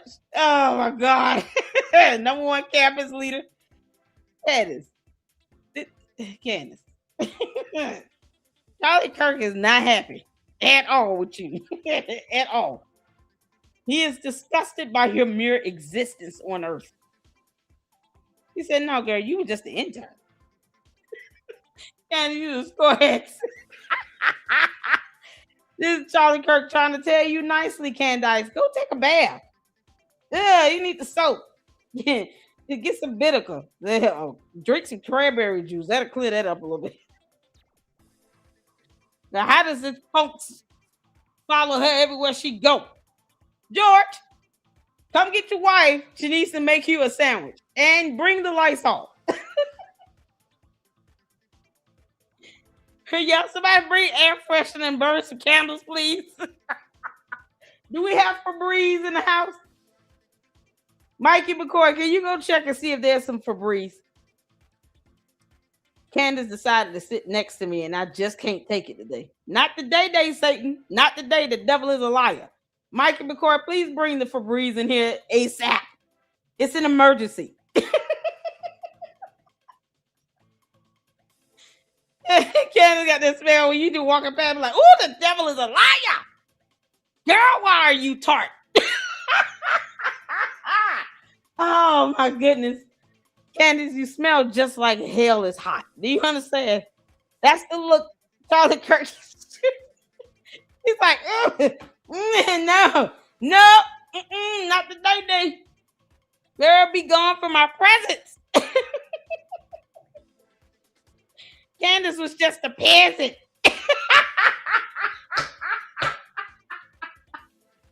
Oh, Candace, you dumb peasant.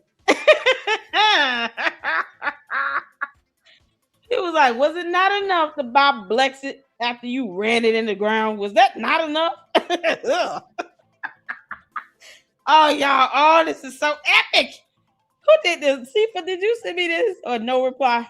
Or was it S5? What of y'all gave me this? A Miss Kogo? Y'all, we got some talented Luxers up in here. As you all know, it was the Luxers that gave me this photo. Oh, Freedom said morning, shalom, shalom. Rashika said my tummy hurts. I need a cold 9. Cold 9.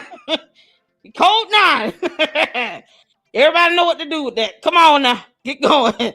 Bring the bleach. We're going to need bleach. All of it. A whole bottle. The big bottle. Not the little one. The big one. Can you get Lemon Fresh? Clorox bleach. Not the off-brand stuff. It has to be the name brand Clorox bleach. We killing all the germs today. All of them.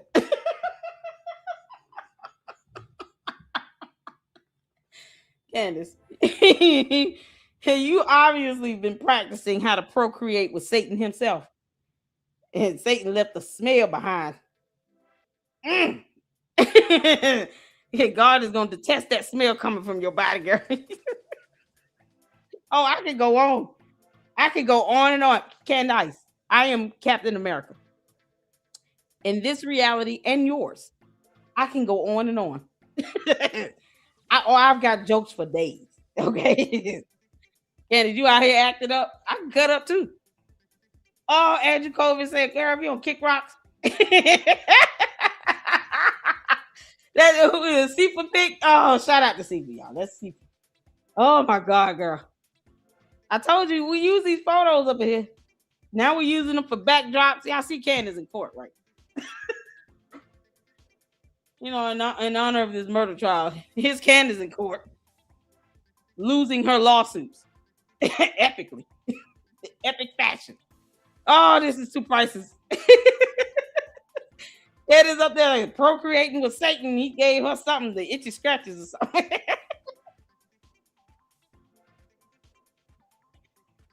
And you can kiss my ass. I don't even care how you feel. I'm gonna let you know that.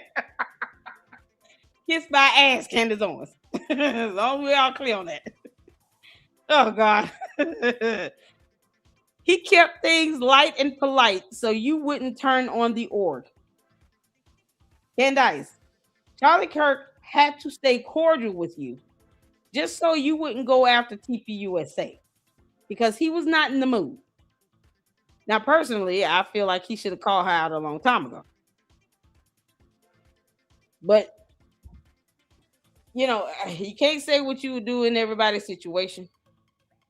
And there are people who will pay a price for peace. You understand? This was Charlie Kirk trying to ensure that he had some peace and that TPUSA was not catching it from Candace because she's acting like the scorned, bitter woman. But the fact that he felt that way goes to show they were not friends because friends don't do that to each other. They just don't. If Charlie Kirk had to be hesitant to say something about Candace or her thoughts or views or whatever, she's anti-Semitic, she's an asshole, she's an idiot, she's an alien, and that came from her mouth, not mine. If he had to be cordial with her and keep things nice and neutral, that goes to show that he knew this dumb alien will get out of pocket if I say something that she doesn't like. I mean, I don't even want to say he was in fear of anything, but he just wasn't in the mood for it. Like giving her that type of attention. You know, this is what the price he paid for peace was, to stay silent. Does it make sense? Hit the phone. It was a high price to pay because look what ended up happening either way. But I can understand his position of saying, all right, look, I'm not even trying to say her name. I understand she's being a dumb demon. She is a witch. She is evil in personified. But right now, I have to maintain some peace in my mind, peace in my life, and some peace with TPUSA. She could talk about any and everything else. I'm just not in the mood for her to come for us like she did Daily Wire. And that's kind of understandable. You can't say how somebody would have responded. Now, how she would have responded to Charlie Kirk, I think it would be the same as how she's responding to Ben Shapiro. But maybe she would have responded the same way she responded to Kanye West. Y'all see, she don't give Kanye West that type of heat. She knows who she can and cannot pull that stunt with. And if Charlie Kirk was respected by Candace Owens the way she respects Kanye West, she would not have done anything. He would have said what he said, and she would have just sat there and, well, Charlie is being Charlie. Same thing she said about Kanye West. That's Kanye being Kanye. She don't go around bad-mouthing Kanye West. Y'all notice that?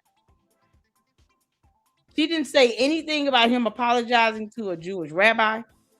She didn't say anything about that. All she said was that it's just Kanye being Kanye. He's going to be him who he is. She knows who she can and cannot play that nonsense with. And like any other bully, when you meet your match, you see how much of a coward that bully is. But bullies only pick on the people that they feel are not worthy of a challenge. They're smaller than them. They're the ones they can easily overpower.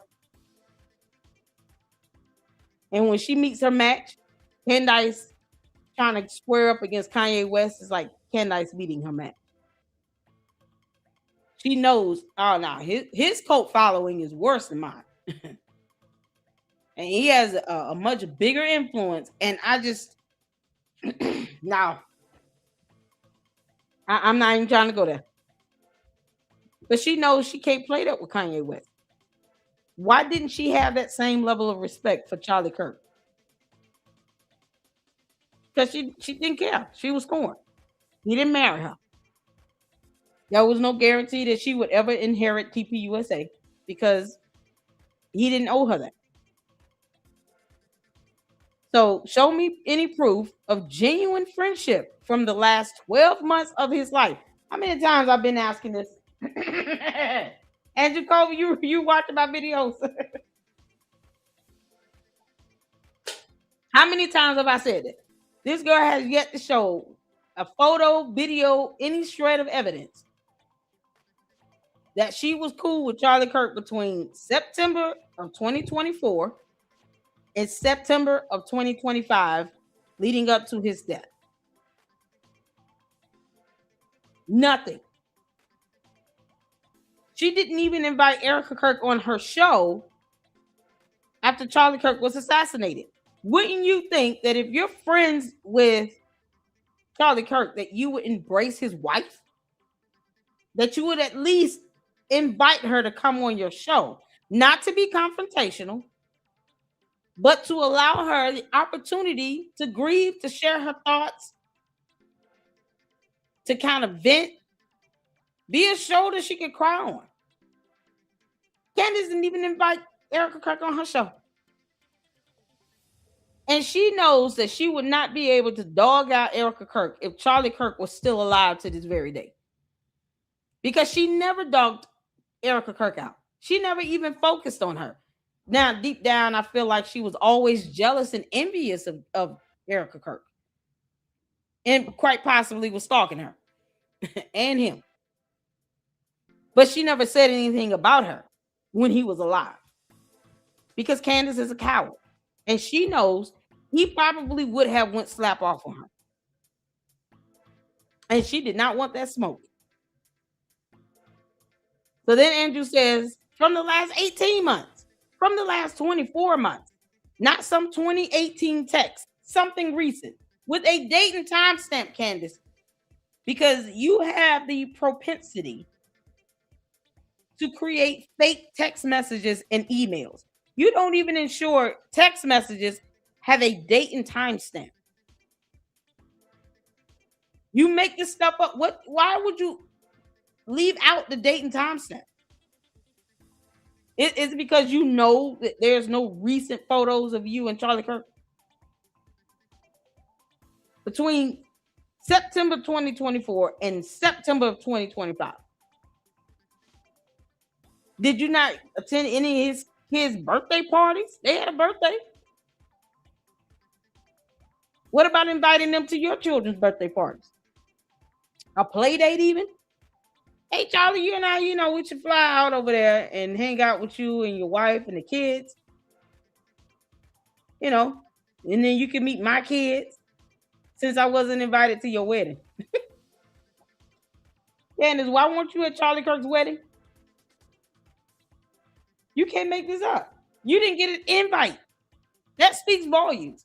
She was not even invited to his wedding because Charlie Kirk knew who he was dealing with. He knew Candace Owens is a demonic alien, and she's a scorned woman, and she's bitter, and she probably ruined my last relationship going in my phone without my permission. So I'm not going to, force her around me and my family and my children. Can't make this up. You gave him anxiety whenever you called or text demanding to speak at our events.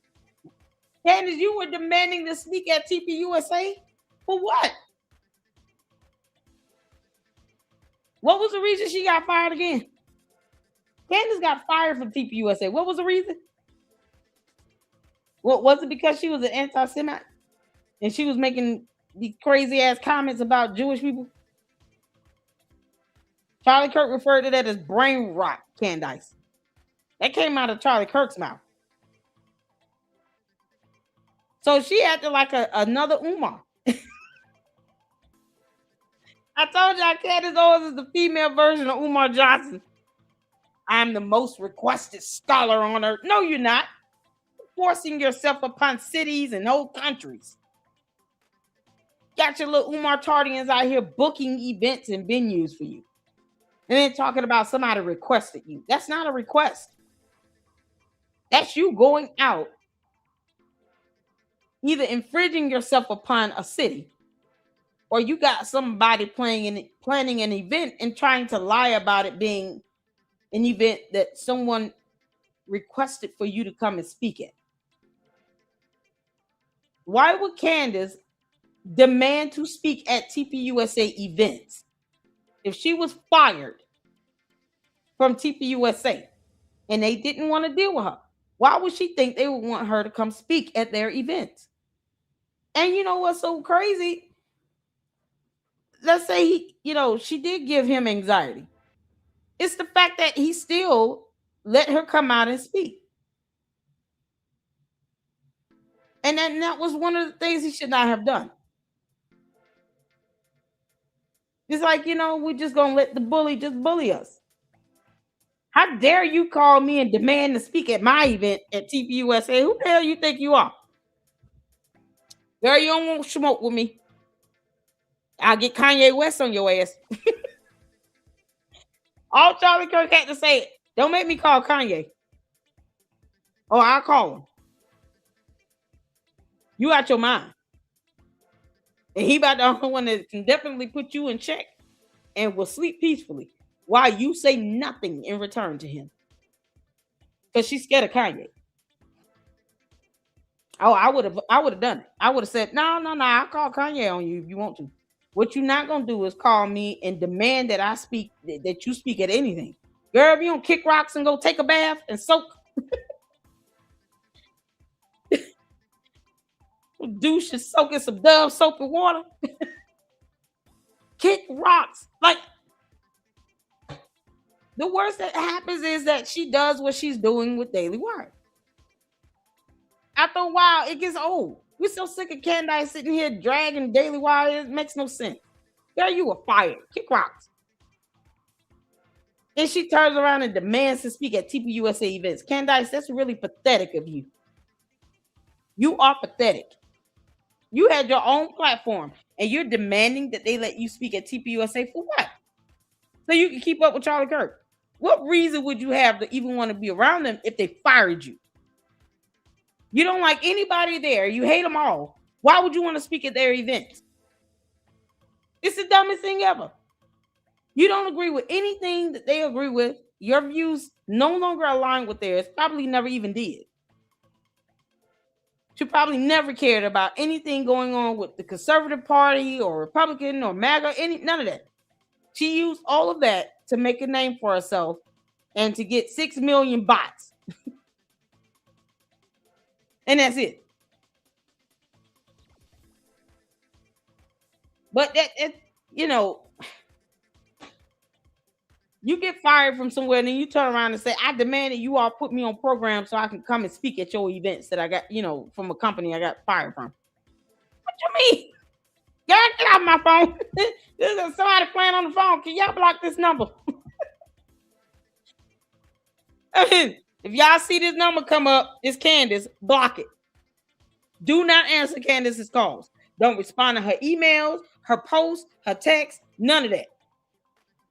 She can kick rocks. She want to sit here and come and speak at our event while she drags Jewish people?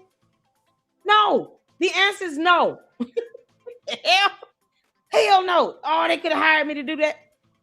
Lady Luck, we need you to call Candace back and tell her she's not coming here.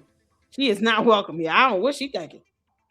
Yeah, okay, I'll do that. Candace, they said no, and they told you to kiss their ass. This is the sick, demented person that want to sit here who has been fired from their job and even permitted to come back around the organization, let alone speak at an event. Who in their right frame of mind wants to do that? You can't make this up. Who would want to do that? Has any one of y'all let me know? Maybe I'm tripping. I can't say I've ever been fired. But I've never wanted to go back to any previous employer and demand that they put me on program to speak at their event. I've never done that. She said it's because they still had a contract. Candace didn't have to go back there and speak. I think what they were more so concerned about was the non-disparagement clause. But her speaking there, was that in the contract? Because I don't recall seeing that. That's a good point, Savs. But I don't recall seeing in the contract where they were obligated to let her speak at events. And it's so funny because she didn't even tell her coach that she was under contract with them until last year, December. You're not sure? I don't recall seeing that one, but yeah, that's a good point. I mean, and if they had a contract, they could have easily, said, okay, we may have to amend this contract or something. You calling us to demand that we let you come out here and speak for what? You can't stand half of the administration. You can't stand half of the executive's guts. She don't like anybody on the board. Man, you're just such a dumb demon. So he said, he made me or Justin deal with you and George. Wow. And George Farmer? George, you out here being an asshole as well. So you and Candace are two peas in the pod, acting like Umar Johnson, demanding someone let you on their program. Andrew Colvin said he made me or Justin deal with you and George. This is why when you tried to hire me in February 2024 for PR, I agreed to go along with it against my better judgment because Charlie asked me to keep you close and protect the org from you. The epitome of keep your friends close and your enemies closer.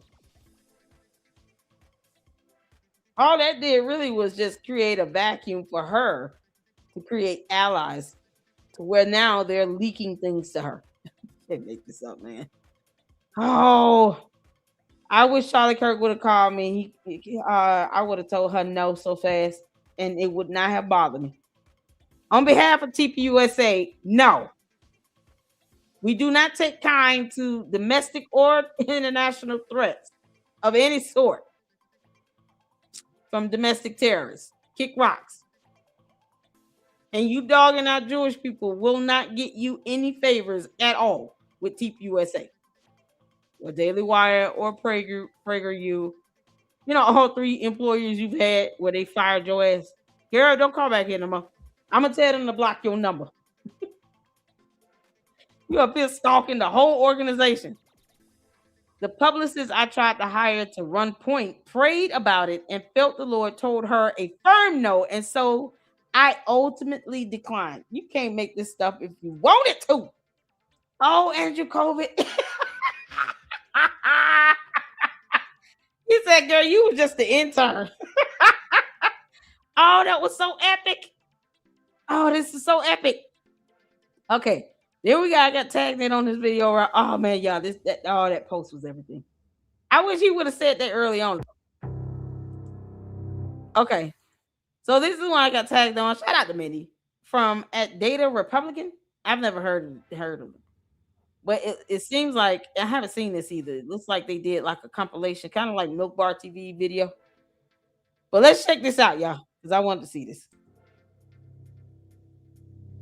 Wedding, and then came the children.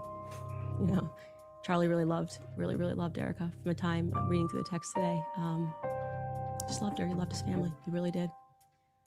And I came there, and she was just lovely. She was genuinely such a nice person. I was like, Charlie, just go for it. Just go for it.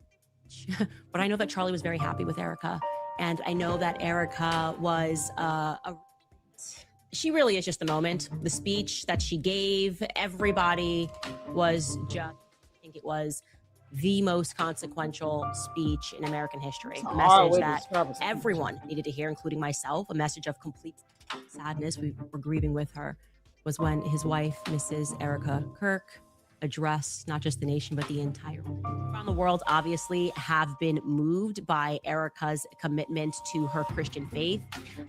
To her Christian faith or ours? Because, you know, we know that you don't mean it when you say Christ is king, but don't you profess to be a Christian?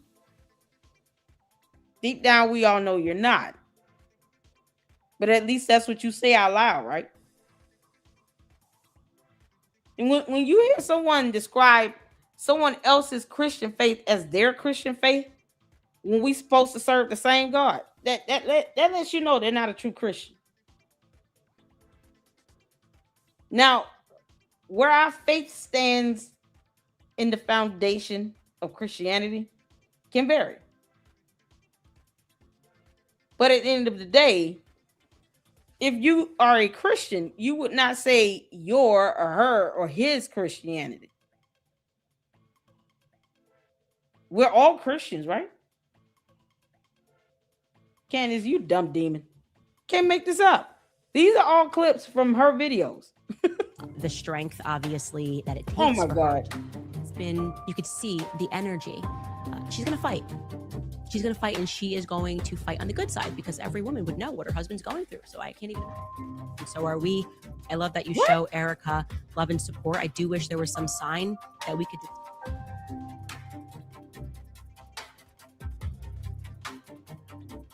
The first thing that I think I should make abundantly clear is I am relieved that Erica Kirk is at the head of Turning Point USA, because just like I alluded to last week, and which I will double down.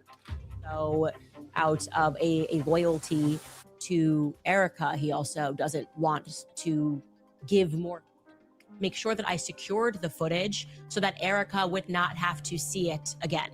Why would she need to see it? Because you want to see it. What is that? What difference does it make, Candace?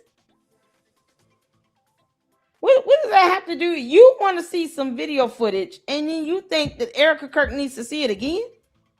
Who told you that? And you know what's so crazy? The audacity of Candace to think that she is entitled to see basically evidence that is going to be admitted in a murder trial. You're not privy to see that. Candace, they don't even want to have to say your name. You were just the intern. They don't even want to have to bring you up. You're irrelevant to that whole murder trial. Irrelevant. And it's so funny because Erica Kirk never said her name until it was months later. Erica Kirk was not stunned Candace. Candace, if you wanted to sit here and protect her so bad, why didn't you invite her on your show again? Like it. Child. But also the nastiness towards Catholics just needs to stop, point blank. I mean, Erica Kirk are just unfair criticisms of people that are attacking Erica. And I'll tell you, no one was attacking Erica except Candace, period. Especially with someone that has 6 million bots and this dumb platform with these dumb cult members that are going to hang on every word you say. Only Candace was sitting here attacking Erica like this. She did a whole 8-part series on this. So who are they, Candace? Name who are they? They tell you why I feel those criticisms are unfair. Are just unfair criticisms of people that are attacking Erica. Who? Name them. Why didn't you name the people that were attacking her? You could have called these people out by name. I would have. I'm just saying, if you out here trying to protect her and you got the platform and the following you have, why didn't you call these people out by name that were so-called attacking Erica Kirk? Why didn't you just call them out? These are not sources or direct contacts you got to protect. You already had those people stalking her in her residential building. Who are these people that are attacking Erica Kirk? Why didn't you say their name, Candace? You didn't mind doxing a donor because they're Jewish. You didn't care about Jewish conservatives getting death threats because of nonsense you're saying. Why not call out the people that are attacking Erica Kirk? Because Candace know that it was just her and Satan himself. I feel that those criticisms are unfair. Meant it genuinely was to pray for Erica a couple of days ago, and I said she is stepping into that you saw or checked. That was not written by Erica Kirk. That will be an entire department, and these you should know that those decisions are not made by Erica. That's what it means to step into a company. You got my attention. What lie has Erica told that I'm supposed to be focused on? Okay, like absurdly making claims that I attacked Erica. But you did. And that's exactly what you ended up doing in an 8-part, 13-part, whatever that dumb series was. That's all you did. And her mother. Who has health issues, by the way. And you know what's so crazy? Erica Kirk has been very gracious in not dealing blow for blow. Because Candace, she could have easily just talked about your parents. She could have went in on your relatives. She didn't want you to feel that you were more important in her life than you should be. You're prioritizing yourself in the life of Erica and Charlie Kirk is sick and sadistic. They won't stun you. Erica Kirk was not stunning you. Y'all see how we get to this point where she's kind of manifesting this so-called attack? Almost like she can't say who they are because she's a bully. And yet, this coward can't name the names of the other people attacking Erica Kirk because she's a coward. And I know what these organic movements Point USA somehow means that I'm blaming Erica, who wasn't even working for Turning Point USA when Charlie died, because now she's the CEO. Like, there's like this threat, like they want me to say something bad about Erica. No, you wanted to say something bad about her. You and Satan himself. Candace, why you couldn't just take this L? You lost. You lost Charlie. You lost CPUSA. Any opportunity to be CEO or vice president. You lost all of that. All of that went out the window. You didn't even tell your coach that you were still contracted with them until last year, December. That was released by somebody else. You didn't even put it out there. And yet, when they invite you to come out there and tell them to their face how you feel, you didn't want to do that because George said no. Because you're a coward. Because they wanted me to stop investigating it. Candace specifically defending Erica Kirk and saying she would never make a claim like that about Erica and that she... Boy, this is something else. No one, and I mean absolutely no one, outside of my husband and Erica Kirk. And God. Can we bless God for Jesus? I mean, seriously.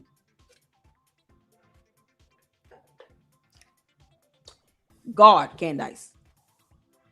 You should have said God first and foremost. God. I dare you. Because he has the power to sit you down. You see what running your mouth has done, Candace? You have 2 lawsuits that you're going to lose. See, when God shows up and shows out, he's going to do it in a way where you're going to understand God is not for play, and neither are the people that he has anointed and protected under his covering. When God has anointed you and protected you and covered you, the Bible says, touch not my anointed and do my prophets no harm. That includes mental and emotional distress and anguish. That includes lying on them. That includes secretly desiring their husbands. Can we get amen? God gave you a warning in the Bible, Candace, something you don't read. I'm melting. Because Evelyn will melt upon contact with the Holy Scriptures. You put the word of God in her hands, she's going to spontaneously combust. Candace, you're going to have to put your hand on the Bible when you get on the stand to try to testify in your lawsuits. Well, I hope they record that moment. Can you put your hand on the Bible, ma'am? I can, but I don't want to. You don't want to see me what I'm going to look like when I touch this Bible. Candace is going to break out in hives. Yeasty is going to become like an overflow. It's going to look just like that picture. We saw that little GIF video. No Reply. I think No Reply did that video where all that green ooze starts sliming out of her. That's exactly what's going to happen when Candace touches the Bible. When they put her ass on the stand to testify. Either that or she will spontaneously combust. You can't make this up. You thought God was playing with you, Candace? No, he's not a joke. He's no joke. And when you mess with the people of God, that makes God equally as mad as you thinking you're going to mess with him. You're going to lose those lawsuits, girl. Because there's a lesson for you to learn. You just be broke, whatever. Either you're going to learn the lesson or you're going to be broke. But you're definitely going to lose. Oh, I hope the Macron get like $50 million. Has the power to shut me up right now. That's it. 2 people. You got to make an appeal. You got to go to them. Okay. Nobody that has the capacity to get me to shut up about this, except for Erica Kirk and my husband. So don't plead to his pastor. Trying to figure out what happened on that day. I'm not going to stop. Yeah, I can't figure out what happened that day, but I will never go to UVU campus and talk to anyone at all. I will not go out there and go live and try to get people who were here to, tell me what they saw. I'm just gonna come up with dumb nonsense like underground tunnels and bees, exploding mics, and things that are not scientifically possible. No, but I'm not going out there to UVU at all. Candace, you can go to Russia, but you won't take your clumsy behind to UVU to see for yourself the trail, the footsteps, follow the camera footages of Tyler Robinson. You won't go out there and just see for yourself at all. And you want people to actually believe. No one believes you're a journalist, but it's funny that you want people to call you that. If I could literally just do YouTube full time as an independent journalist and go out there to UVU myself, I would. I would. If this was something I was doing full time and I had the income coming in where my bills are good, my kids are good, and I can go out on a whim and just go out to UV, I would have gone out there already myself. Candace won't even do that. And she can go to Italy, Russia, and Spain. Whole countries. In different continents. But she can't go to UVU. That would be what? A 3-hour flight? You can't make this up. And she could go out there and just tour the campus for a couple days. You didn't have to be out there long. No, she won't even do that because she doesn't care. Erica Kirk asks me to stop, as I have said, or my husband asks me to. Questions actually came from Erica Kirk. They said that request was directed by Erica Kirk. Oh my God.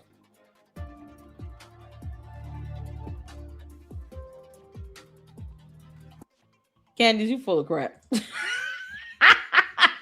out to Data Republican on that one. Oh, that was well done. Well done. Let me see here. Is this her response to?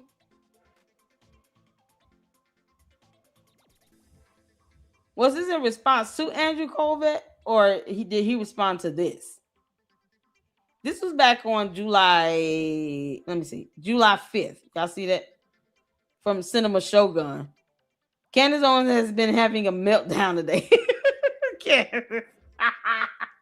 So this was Saturday. This is too funny. She keeps on, hold on. This was Sunday. This was on Sunday. Candace, you doing this on a Sunday? Is there no day for you where you just dedicate that day to Jesus? Can't make this up, dumb heathen.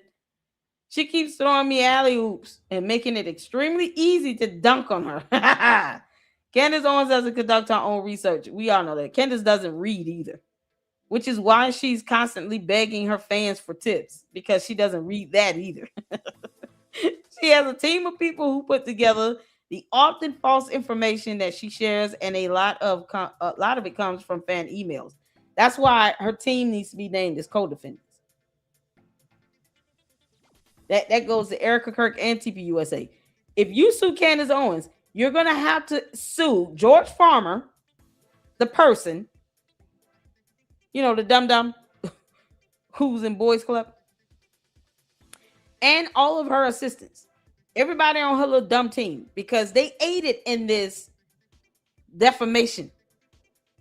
Whole plot to defame her. She knew she was going to start attacking and going after Erica Kirk.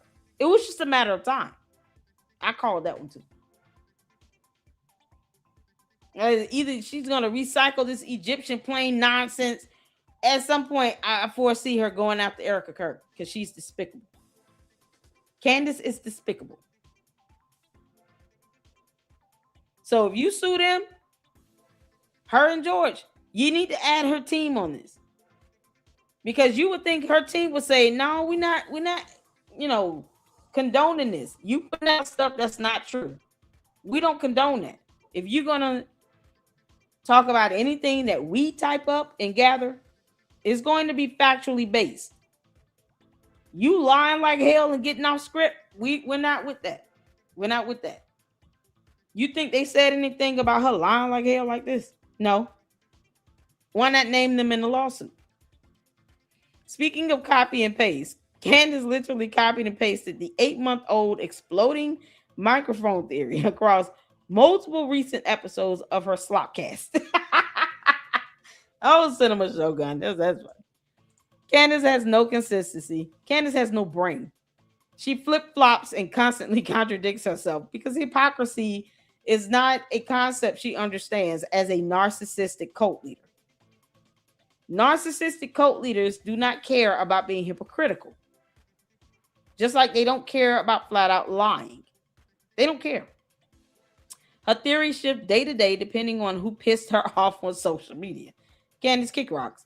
One day, Ben Shapiro killed Shark. The next day, it's the Macrones. Whenever she lashes out at someone, she projects her own wrongdoings and shortcomings on them. Candace, how much did you pay Tyler Robinson? Should we expect to hear evidence on that? Well, it sure look like George Farmer walking around in that parking deck.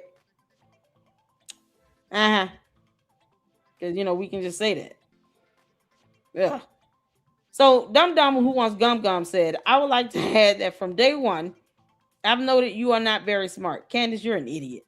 You strike me as someone who doesn't conduct his own research and just copy and paste what other people say.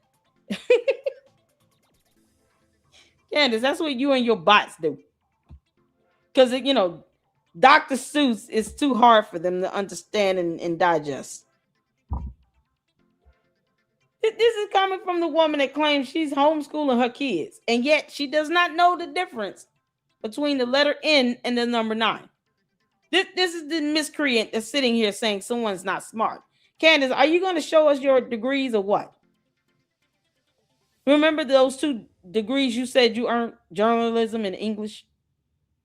Are you going to show the actual degree in the little folder in the binder? Can you show us your degree?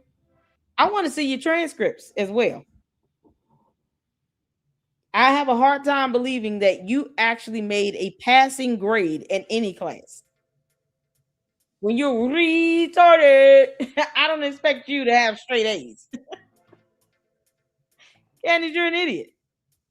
You admitted to not knowing the difference between the letter N and the number 9. Are you kidding me? This is the same person now that says she's got 2 degrees and will not show her degrees. Won't even put them on the wall. You won't even hang them up.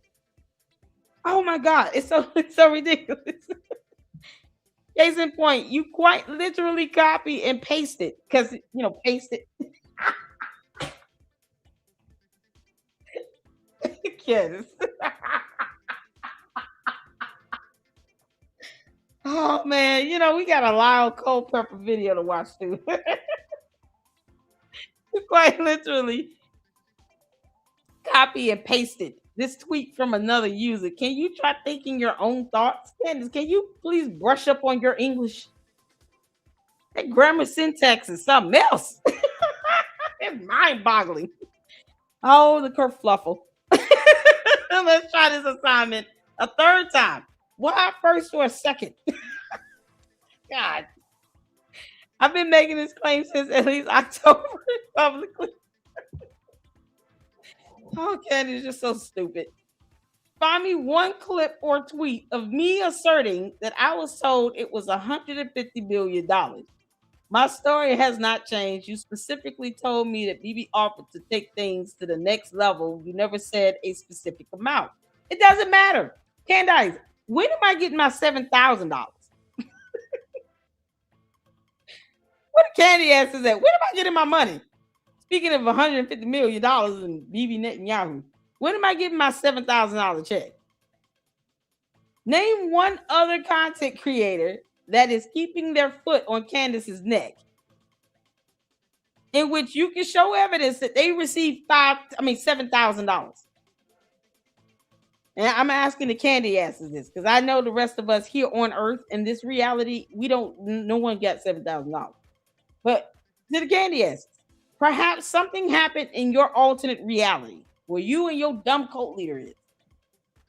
Can you all give me evidence of any other content creator on any platform that got $7,000 from Israel?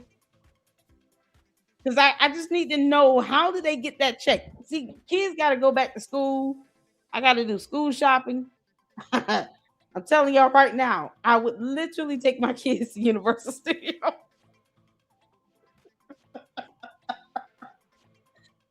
Oh my God.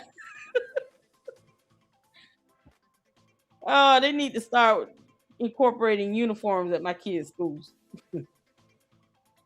Uniforms are so easy to buy. I'm doing back to school shopping. Will I get my $7,000 in time before school starts, or what? Why get my hopes up? Well, that's my point. Why get my hopes up? They think that was an insult to me. Hell no. Give me my $7,000. Who should I notify and call? Candace, are you going to give us the point of contact here? You're talking about 150 million. You and your dumb cult members been telling me I'm getting $7,000. When? Give me the money. Give me the money. I'm not even objecting to it. What are you talking about? If they want to add another zero to that, I will not object. Oh, I will not object to $70,000. No one would. They act like that's oh, how dare you say I'm getting $70,000? How dare you tell me this 9 months straight and I don't get a dime? And the candy asses do not leave a super chat. But they stingy asses, they'll give all their money to a multimillionaire. Won't leave me $1.99. Can you believe it? No reply. Where is my money? Juju is waiting as well. We all waiting here in the LLC. Give me the money. Candace, that does not scare me. That don't work over here. That does not work over here in the Lady Luck Club. Because you're going to be sadly disappointed by my response. Who do I need to call? I'm getting $7,000? Look at God. God is so good.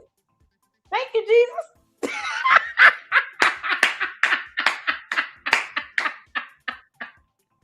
Candace, when that check comes in, I'm going to pray over it. God, I ask that you sanctify and bless this and multiply it. Times 10 to the 10th power.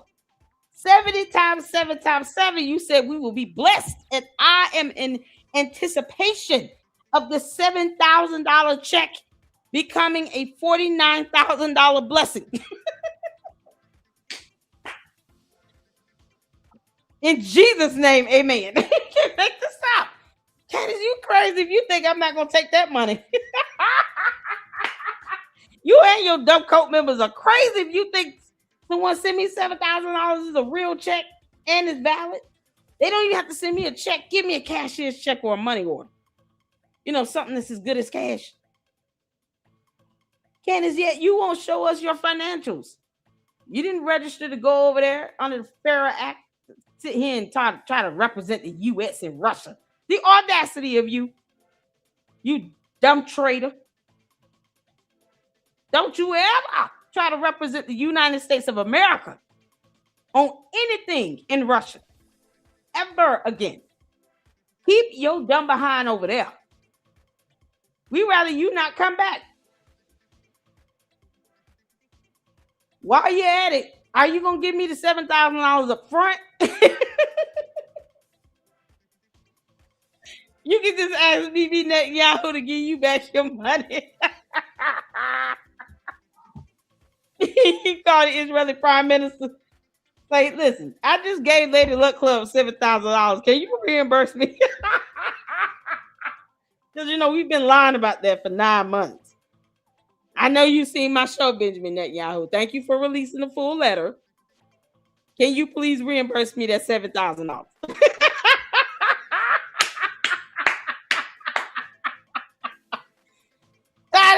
That's no reply. I keep trying to tell these dumb cult members that stuff don't work over here. It don't work over here. Yes, we want $7,000. Yes, thank you. Zell it to me. Doggone it. You can't make this up. I wouldn't be shocked either, Diane. You got other countries paying up Candace. Tucker Carlson basically said, yeah, I'll take money from Qatar. Candace said the same thing. You don't think the Qatar people are paying Candace off? They are. I feel no shame about getting $7 grand. Boy, that will bless my soul.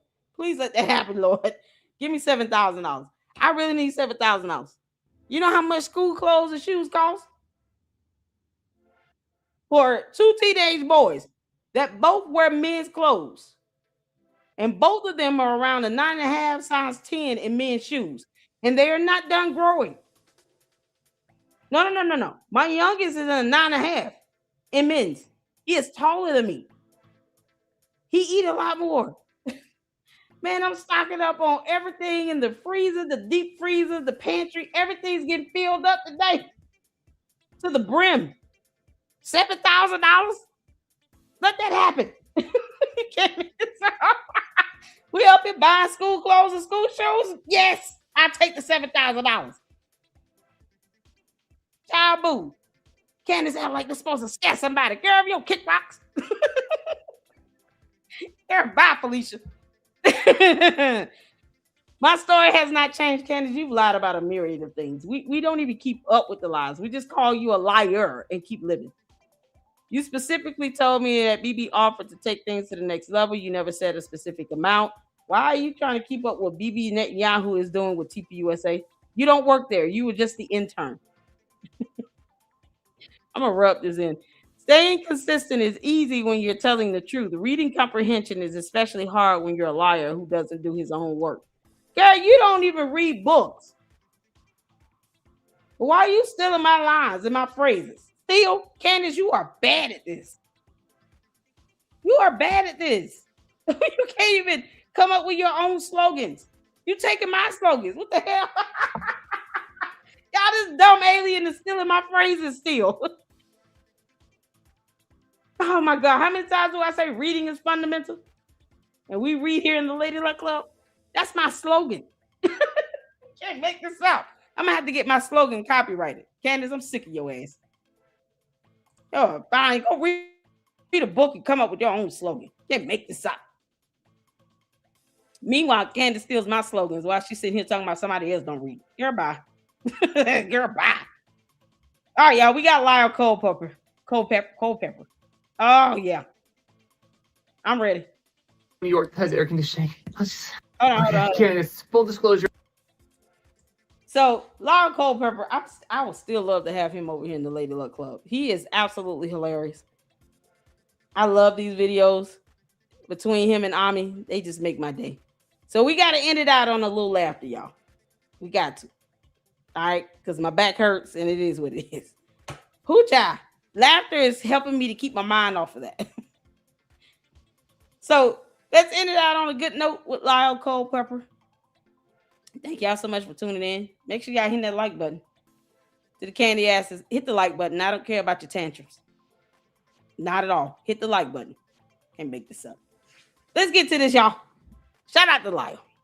Okay, Candace, full disclosure, I'm only here because you're the only studio in New York that has air conditioning. I didn't want to then extrapolate and jump to conclusions. No, it's extrapolate. Extrapolate, yeah. Oh, well, we can extrapolate from... Do you really think it's pronounced extrapolate? They then tried to extrapolate that error to mean that... Extrapolate. But Xavier Poussard, in his book, Becoming Brigitte, is unequivocal. Unequivocal? Are you trying to say unequivocal? It doesn't even make sense in that context. Wouldn't be on the brink of my seat. Like you were on the edge of your seat. I'm on the brink of a mental breakdown. Look, the short and the thick of it is... It is the long and the short of it. The long and the short of it is you don't know the English language. That's the long and the short of it. You're enough to assume that it had been made in the umpteenth hour. You mean to say is the 11th hour. You mean the 11th hour. For the umpteenth time, you mean to say the 11th? Yeah, what the hell is umpteenth?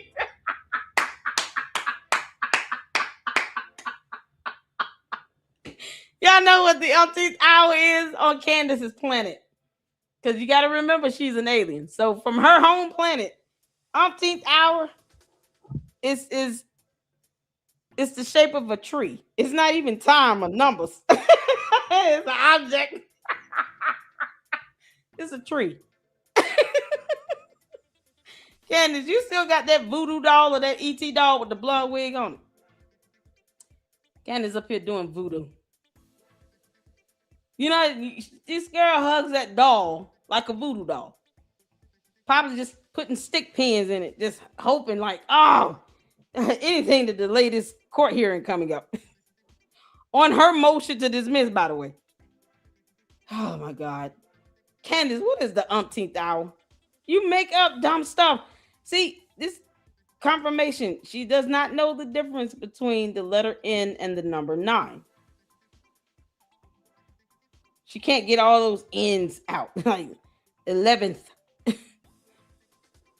Umpteenth. What? Humpty Dumpty sat on the wall. And Humpty Dumpty had a great fall. And in the umpteenth hour, all the king's horses and all the king's men still could not put Humpty Dumpty together again. Because humpback wheel. 10th hour. You mean to say is the 11th hour? You mean the 11th hour? For the umpteenth time, you mean to say the 11th hour? These are the people who you need to stay away with. People you need to stay away with? Stay away from? Completely exacerbated every effort. I can't. It's so stupid. Oh, this is so bad. Stay away from? Completely exacerbated every effort. What's it say? Completely exacerbated every effort. Exacerbated. Exacerbated it. Oh no. Oh God, my back. Candace. You're so stupid. Oh, good grief. Oh, she just butchered it, Candace. You know you can go on dictionary.com and hear the pronunciation of these words. You don't have to butcher these words. Listen, practice makes perfect. This is more proof Candace does not read. Stay away with. People you need to stay away with? Stay away from? Completely exacerbated every effort.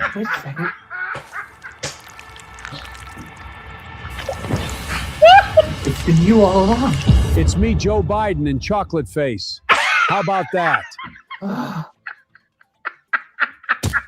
Okay, Candace, full dis-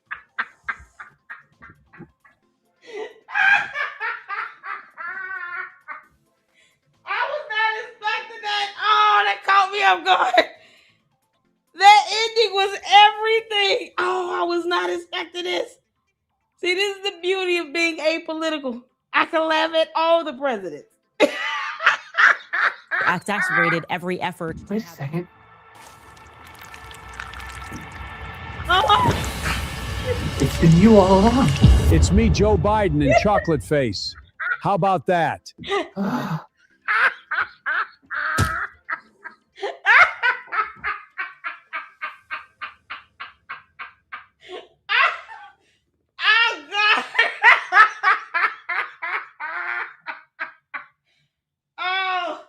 Oh, my stomach hurts. Oh, no.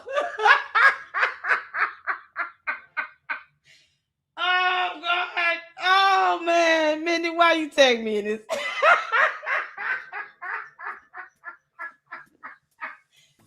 Oh, sweet Jesus. Oh, man, y'all. Oh, I'm going to be so tired when I go to bed. Oh, my God. That was so unexpected. Lyle just stepped it up a whole notch. Oh my goodness. Oh, that was fun. Well done.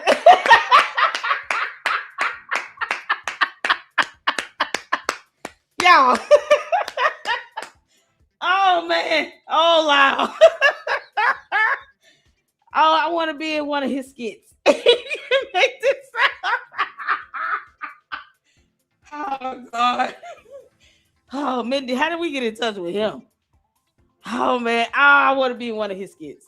Oh, well, that's right up there next to Candyland by Your Babe 7000, y'all. Oh my God, the comedy. Oh man, oh that was good. I had fun. Super sent the photo, girl. I forgot about you. I see you. Whoo, child. I'm trying not to pass out. Y'all, I would give myself a headache. Oh my God. I see you, Sifa. I see you. Oh, okay, hold on. Sifa sent us a photo, honey. This is funny. Who child?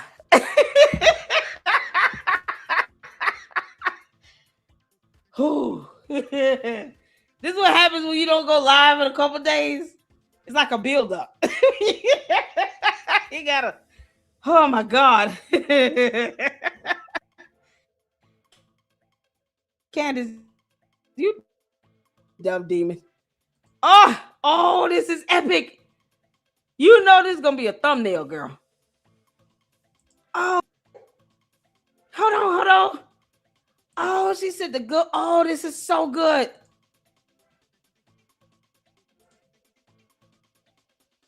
Y'all, Candace down the drain of his drowning her own tears.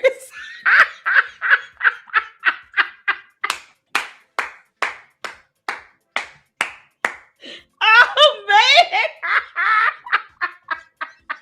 Oh, Egyptian plays, Utah Bees, Erica Kirk and TPUSA did it.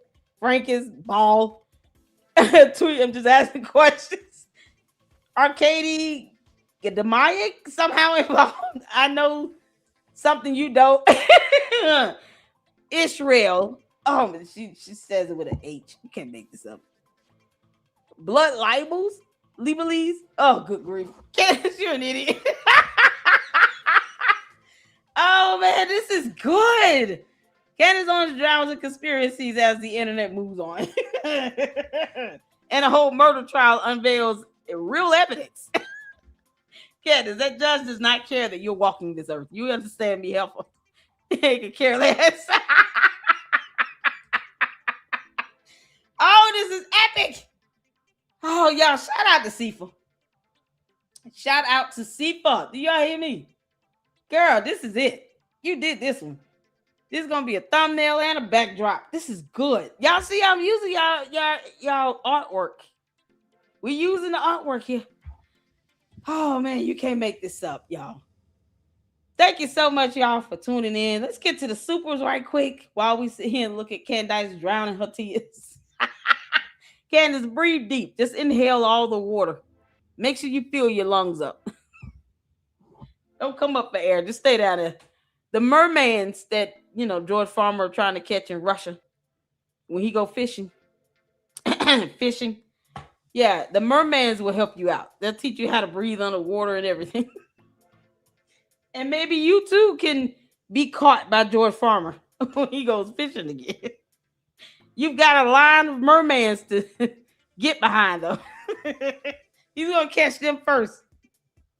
He might throw you back in the ocean. Yeah, this you're an idiot. Shout out to Marshawn for the $20 super. High Precious LLC. Yep, I love you. And the Luxters, I'm trying to be hip. You too cool for school, honey. I'm so happy y'all are live. I needed my peeps for group therapy. Can't watch this stuff without you all. Me either. I must say, I've been trying my best to follow, at least with summaries. Me showing up at Artie Troll's live today. I think, he's very entertaining. And I'm like, we love Artie up in here. It's the only way I can watch this stuff. Me watching it on my own, I'm like, ugh. So that's why we visit some of the clips and things being done by other content creators. Because in my mind, I have to keep telling myself, I'm not alone. Candace is a dumb demon. There are others that, see it the same way, and they just know like we're all here in reality. Because I'm like, I know I'm not crazy. Just like Andrea Burkhart confirming the issue about the evidence. Like, I know I'm not the only one that's peeping this. A whole bar licensed attorney peep. I feel good about that. It's like confirmation. And then these cult members, boy, they try so hard. They don't think that I do watch those who even try to support her, like Baron Coleman, trying to sit and show that the Brian Harper lawsuit lacks merit. The first thing I said was, there is no way in hell he would make this as a legal argument in front of a federal judge in a federal lawsuit, he would never repeat this stuff. He knows he's full of shit right now. And that's what's so crazy about it. He knows in order to sit and kiss Candace's butt, you have to be full of crap. Because he would never go to court, Candace. Baron Coleman would never make those points as legal arguments in the Brian Harper lawsuit. He will not do that because the judge would probably have him admonished. That federal judge is not for play. Your attorneys know that. Funny how your attorneys are not seeking a full dismissal either, because they know the facts are just so blatant and obvious, you cannot even deny them.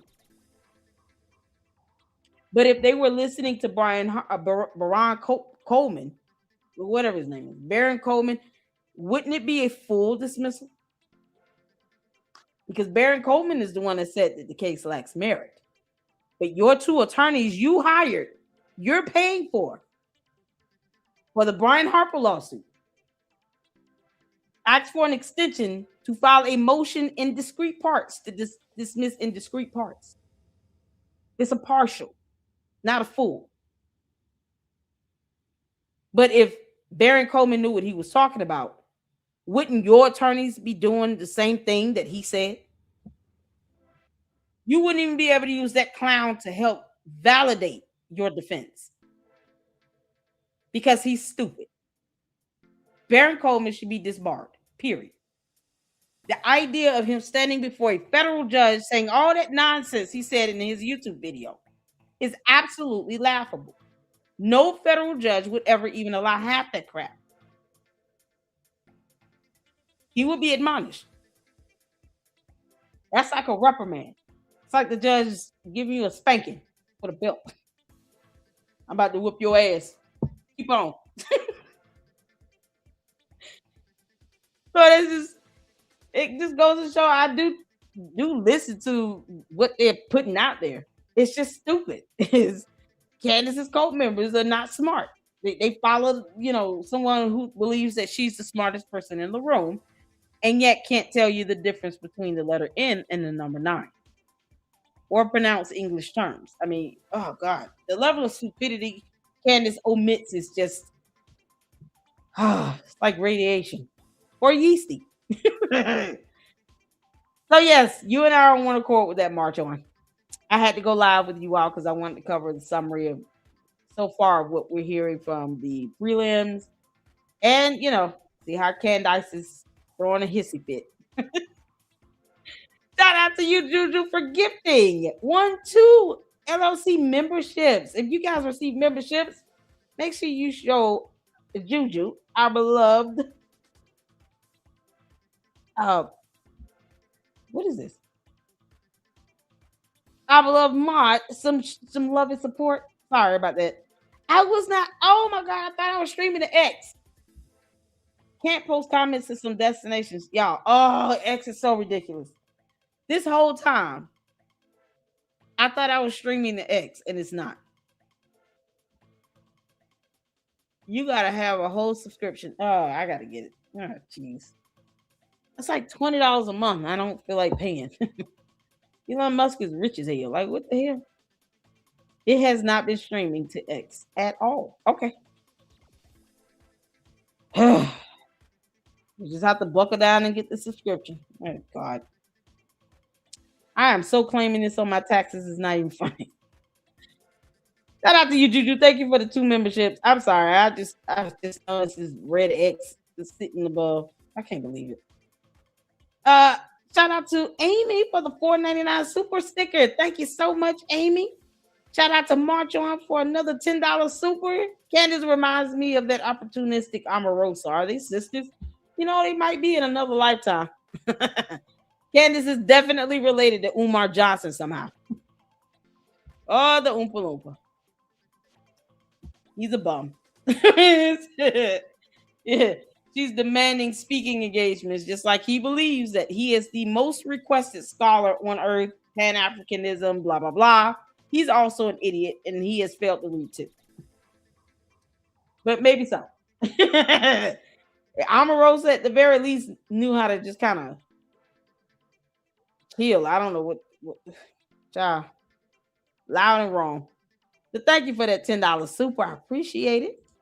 And then we have Freedom with this $6 super. The rest is on the way. Freedom, I've been selling the candy asses for 9 months. Give me the $7,000 and shut up. Put up or shut up. All the candy asses refuse to give me some money. They don't want me to get that $7,000. Oh my God. Shout out to you, Freedom. Thank you so much for that 6 super. I appreciate it. You guys, make sure you hit the like button and subscribe to the LLC if you're not subscribed. The candy asses, your cult leader is a moron. All right. Retarded. And I am here for this all day. We will be definitely tuning in to the rest of the preliminary trial hearing this week. There is a lot of evidence that the prosecutors have to admit into the case. And I'm sure the defense are going to try to admit something. At this point, they are too scared to put in a plea. So who knows? But I think that, at the end of the day, prosecutors will be triumphant in their overwhelming evidence in this case. So I appreciate, you guys tuning in with me while we did this little summary run over. Yeah, I hurt my back on Sunday, so I didn't go live Sunday or yesterday on Monday. And hopefully we'll hear back from attorney Dennis Sperling as well. Carmelo Anthony's attorneys have filed a motion for a new trial. We got to go over that. And then tomorrow we will have Ryan Morrow with the watch party for his documentary video. And then Thursday we'll be with Gary with Paramount Tactics. Hopefully Johnny Walker Dredd can join us on Friday to talk about this Carmelo Anthony case and the appeal for the new trial. And get Natalie Beesner up in here. I did respond back to her, so I appreciate it. Thank y'all so much. Y'all be good. Y'all, listen, it's late. Mama got to work in the morning. But we'll be back at it tomorrow. If you guys tune in, if you can. And support Ryan Morrow as well. And all the fantastic content creators we've had up in here. Edie Marie, make sure you guys go check out the anger management session with Edie Marie. I have been watching that back to back. It is hilarious. Only reason why we didn't do it tonight, I gotta go to bed. My back hurts. Plus, we wanted to show some love to Lyle. Shout out to Lyle Culpepper. He is absolutely funny. Y'all be good. Hit the like button on the way out. Leave your comments and thoughts below. Katie asks, I don't care how you feel, but you'll tell me either way. And until the next one, you all, Lady Luck Club out. Deuces.